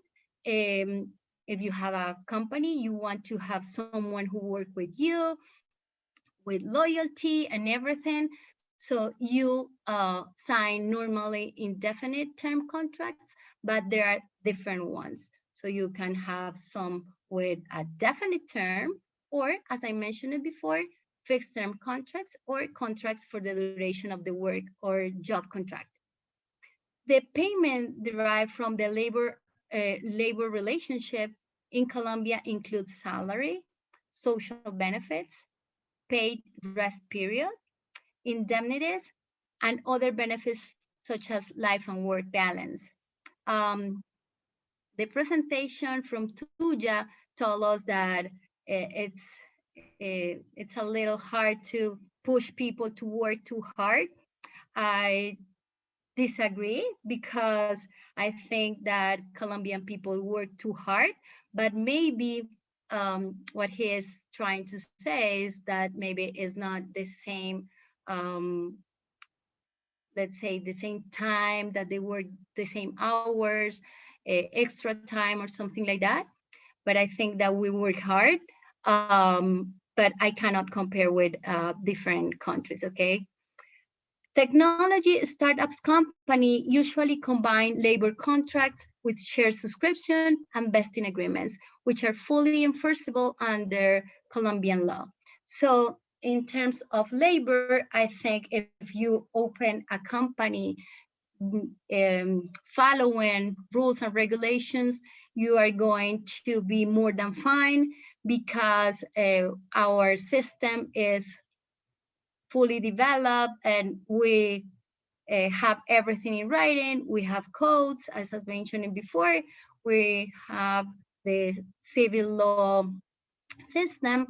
So you just can be guided by a good labor attorney to just start your company the correct way, and you are not going to be any problems in Colombia, hopefully, no? Now, Juan Esteban is going to talk about opening business from the taxation outlook. This is going to be a brief message just to give you an entire legal perspective. Juan Esteban, more than welcome.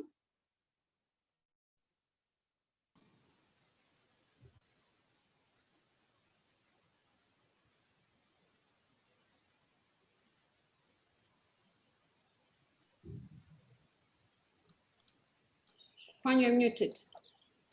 We cannot hear you. Sorry. Can you hear me?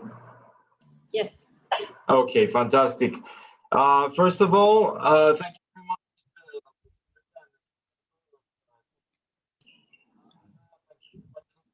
We cannot hear you anymore.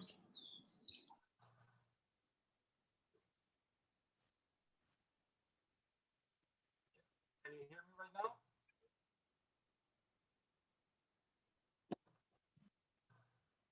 Hi, can you hear me? Super weakly. I mean, super weakly. Okay. Give me 1 second. There Now, now we can hear you. Okay, fantastic. Okay, so Billy, can you go to the previous slide, please?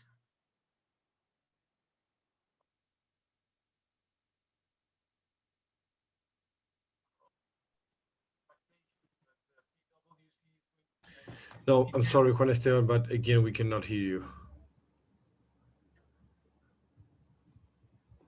I don't know what's. Juan, you want to fix on your side, and maybe we can start with PwC. Okay, yeah, fantastic, no problem. We will get back to you. Okay, just for the sake of time, we will continue with the presentation from PwC, and we will get back to Juan Esteban to inform us about the rules in intellectual property and others. So I would like to welcome to this last part our colleague from PwC, Carlos Miguel Chaparro, who is the tax partner in PwC Colombia. Thank you, Angela. Good evening, good morning, good afternoon, wherever you are. Thank you for joining us today. I'd like to begin by thanking Angela and the Latin American Chamber of Commerce for the invitation to participate today as we hear about Colombia and how we navigate through the space tech segment in the country. I'm just going to share my screen real quick in the interest of time. Just 1 sec. Okay, so I think my job is to talk about taxes, promise to make it quick, simple, hopefully enjoyable. We're going to cover the direct taxation, indirect taxation, other incentives, and what the way forward in Colombia is going to be, at least for the current year. Broadly speaking, direct taxation covers two models: local presence model, remote sales model into Colombia. Generally speaking, for those of you familiar with the concept of remote sales into Colombia, you don't need to have any kind of presence in Colombia whatsoever. In today's world, where you have a highly digitalized business scenarios everywhere, many players currently sell into Colombia.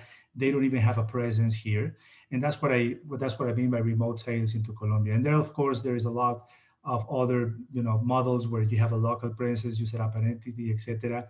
And I'm not going to replicate what Pilar was saying about that, just in the interest of time. But just to let you know, both models, I think, we're going to be driving my presentation. When it comes to remote sales into Colombia, many of you may have heard about digital service taxation. There's a continuing debate in the international community about how to tax these companies. In the absence of better tax systems, Colombia imposes no digital service tax whatsoever today on remote sales into Colombia. So all players currently selling into the country, you name it, streaming, music, online advertising, etc., those operating remotely are not really taxed today because we don't have a digital service tax.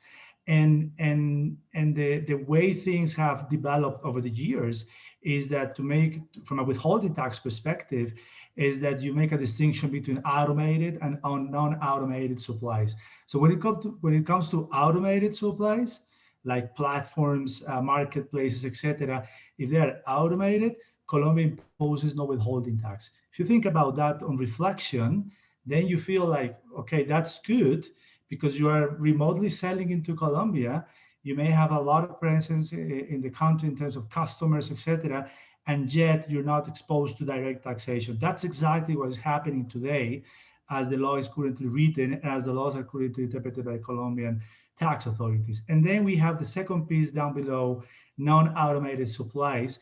then we go back to our standard reading and tax models where, from a cross-border perspective, where you have people actively supporting customers in Colombia, non-automated, then withholding tax typically is the rule, and rates typically being 20%.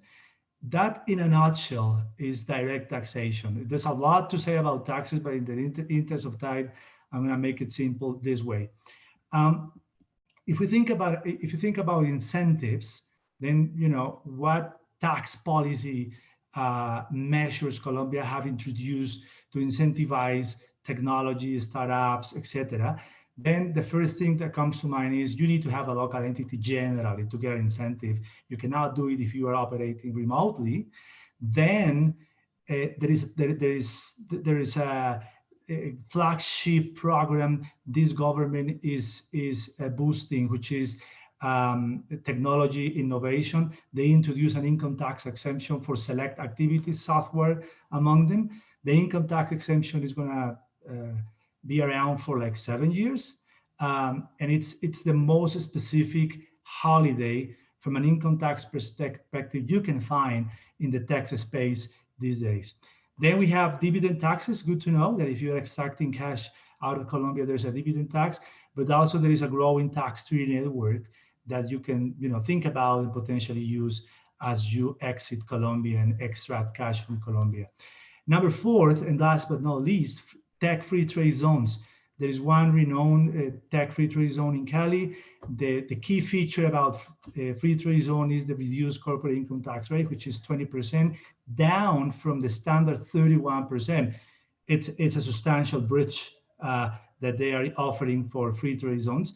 And there are many free trade zones. I'm just mentioning Cali because there is one making headlines in terms of technology, but there are many across the country.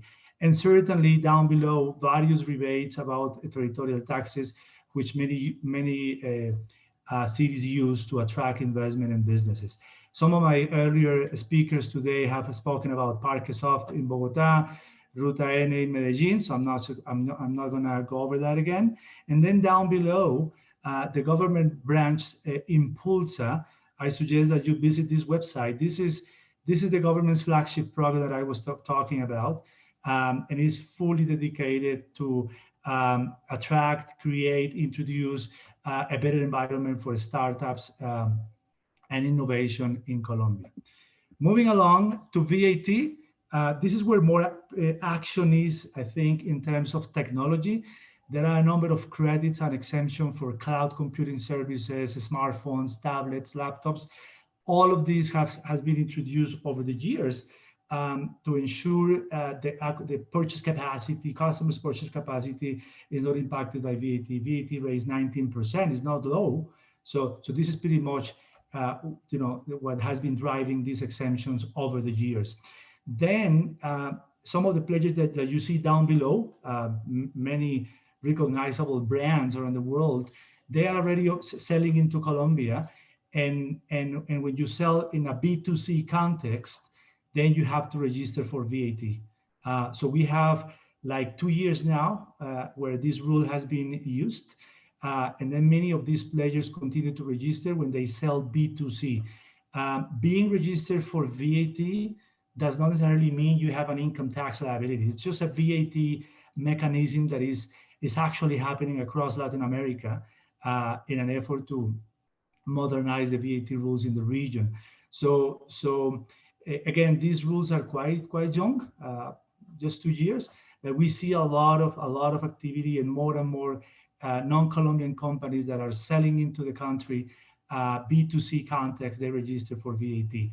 It may be that over the next few months, that need to register for VAT will go away because they are preparing an alternative system to collect VAT, which is based on credit card, debit card payments. So customers here in Colombia paying for these services, credit card, debit card, that will take care of the VAT registration and collection, and some of this landscape is going to change over the next few months.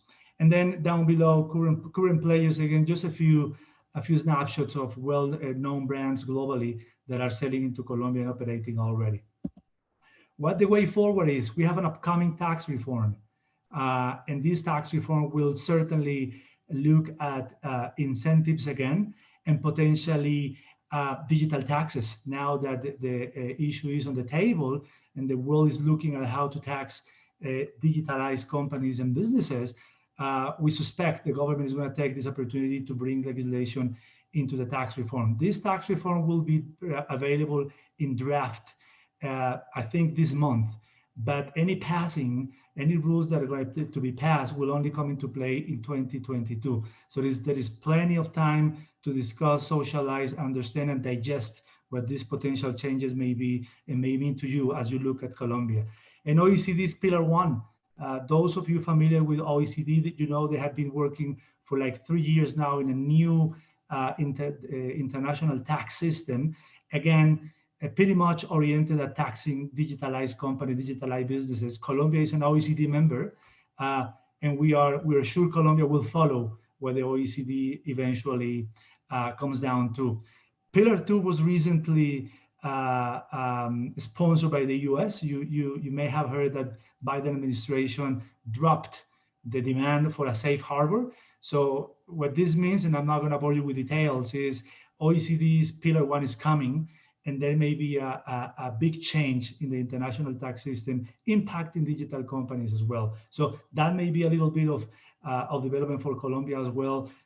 I don't think 2021 is too soon to happen, but perhaps in the next 2 or 3 years. So in a nutshell, taxes in Colombia, what it means in the tax space. Again, thank you for joining. Thank you for making time. Angela, thank you for having me. And this is pretty much it. Open to questions, if any. Carlos Miguel, thank you very much.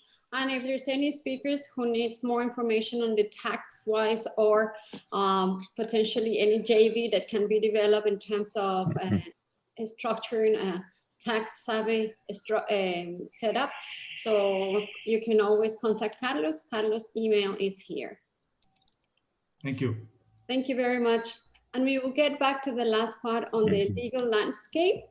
I think it will be with Pile or Juan.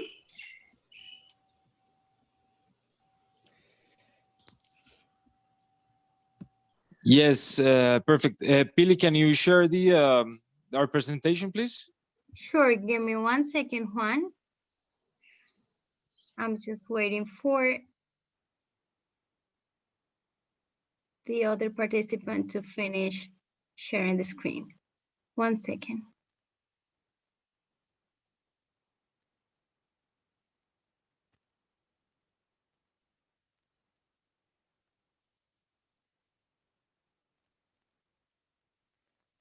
Well, while we do that, I would like to thank the Latin American Chamber of Commerce of Singapore. Angela, thank you very much for this invitation.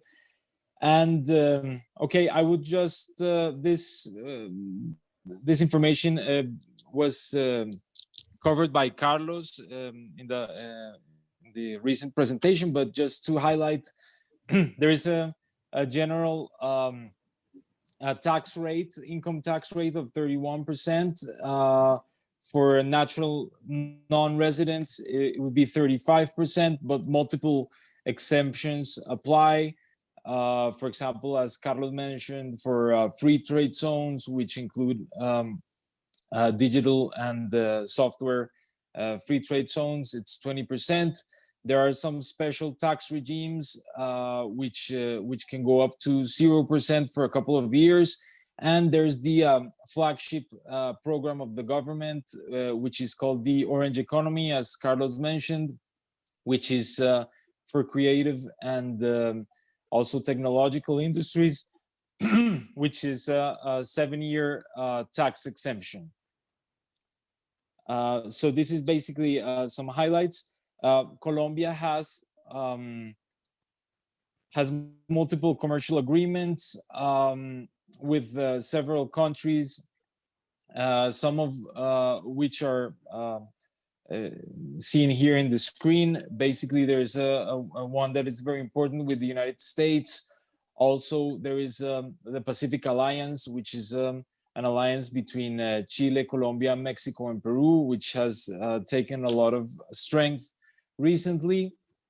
And There is another one with Israel, which is also very important because it's very new and has been taking a lot of strength with the technological industries.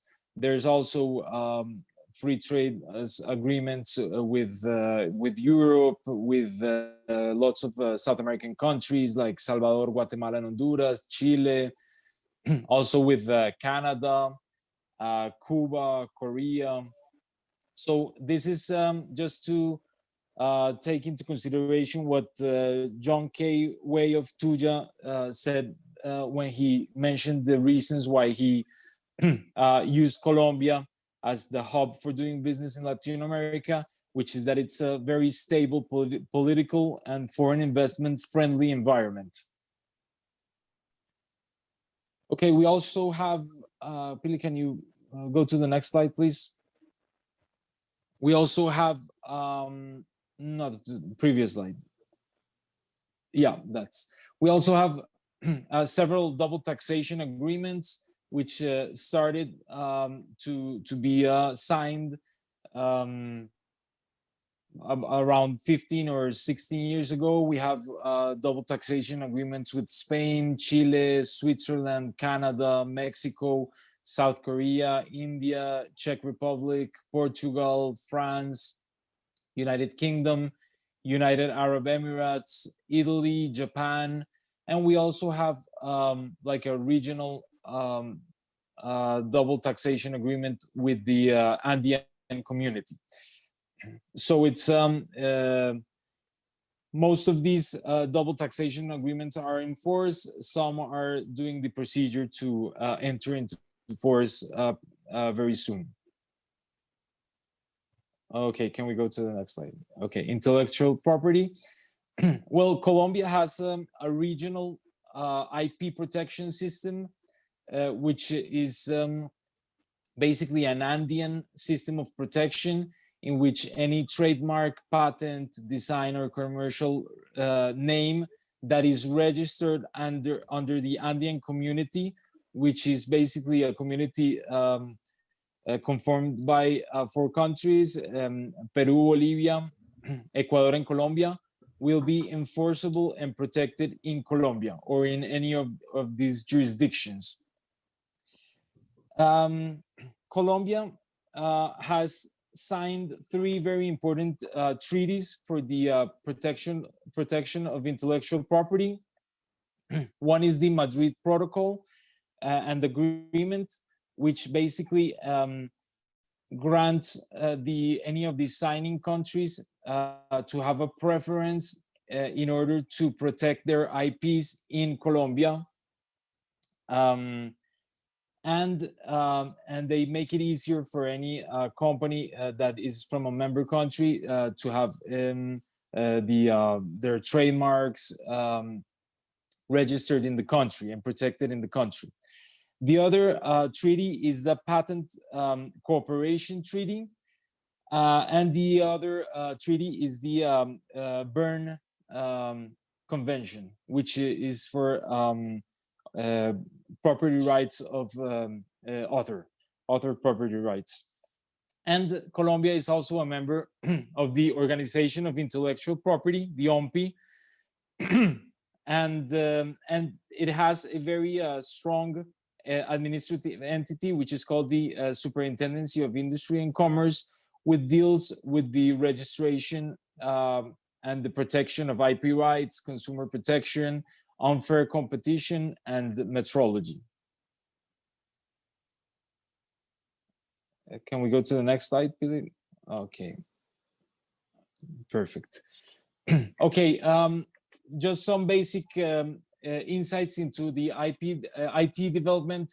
As we mentioned, the Orange Economy is the 7-year tax exemption on creative tech startup industries. There is also a recent law, which is the entrepreneurship law. It was issued on the 31st of December of 2020.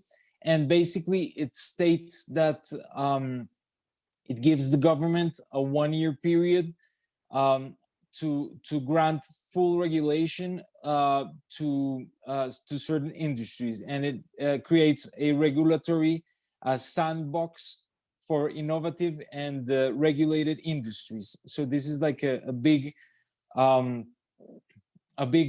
improvement in this issue, because it not only expects the government to enter into all type of approaches with the private companies in order to regulate this industry in a sandbox, but it grants a fixed number of time in order to do so.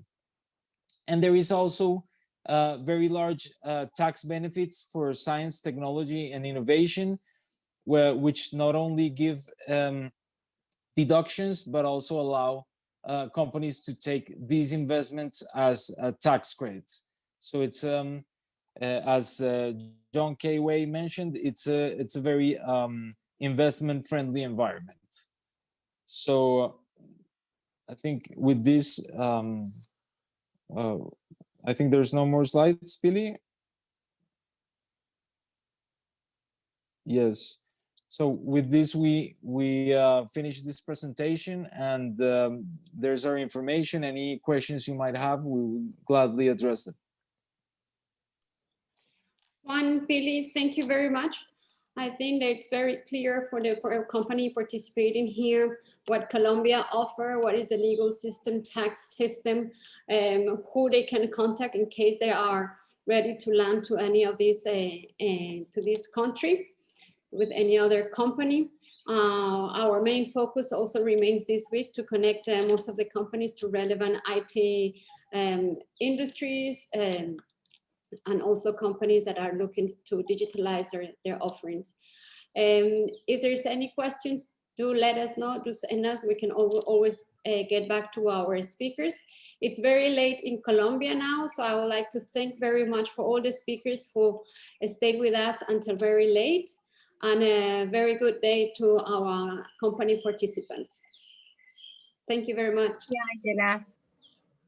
Thank you Thank so you. much, Thanks so much, everybody. Angela.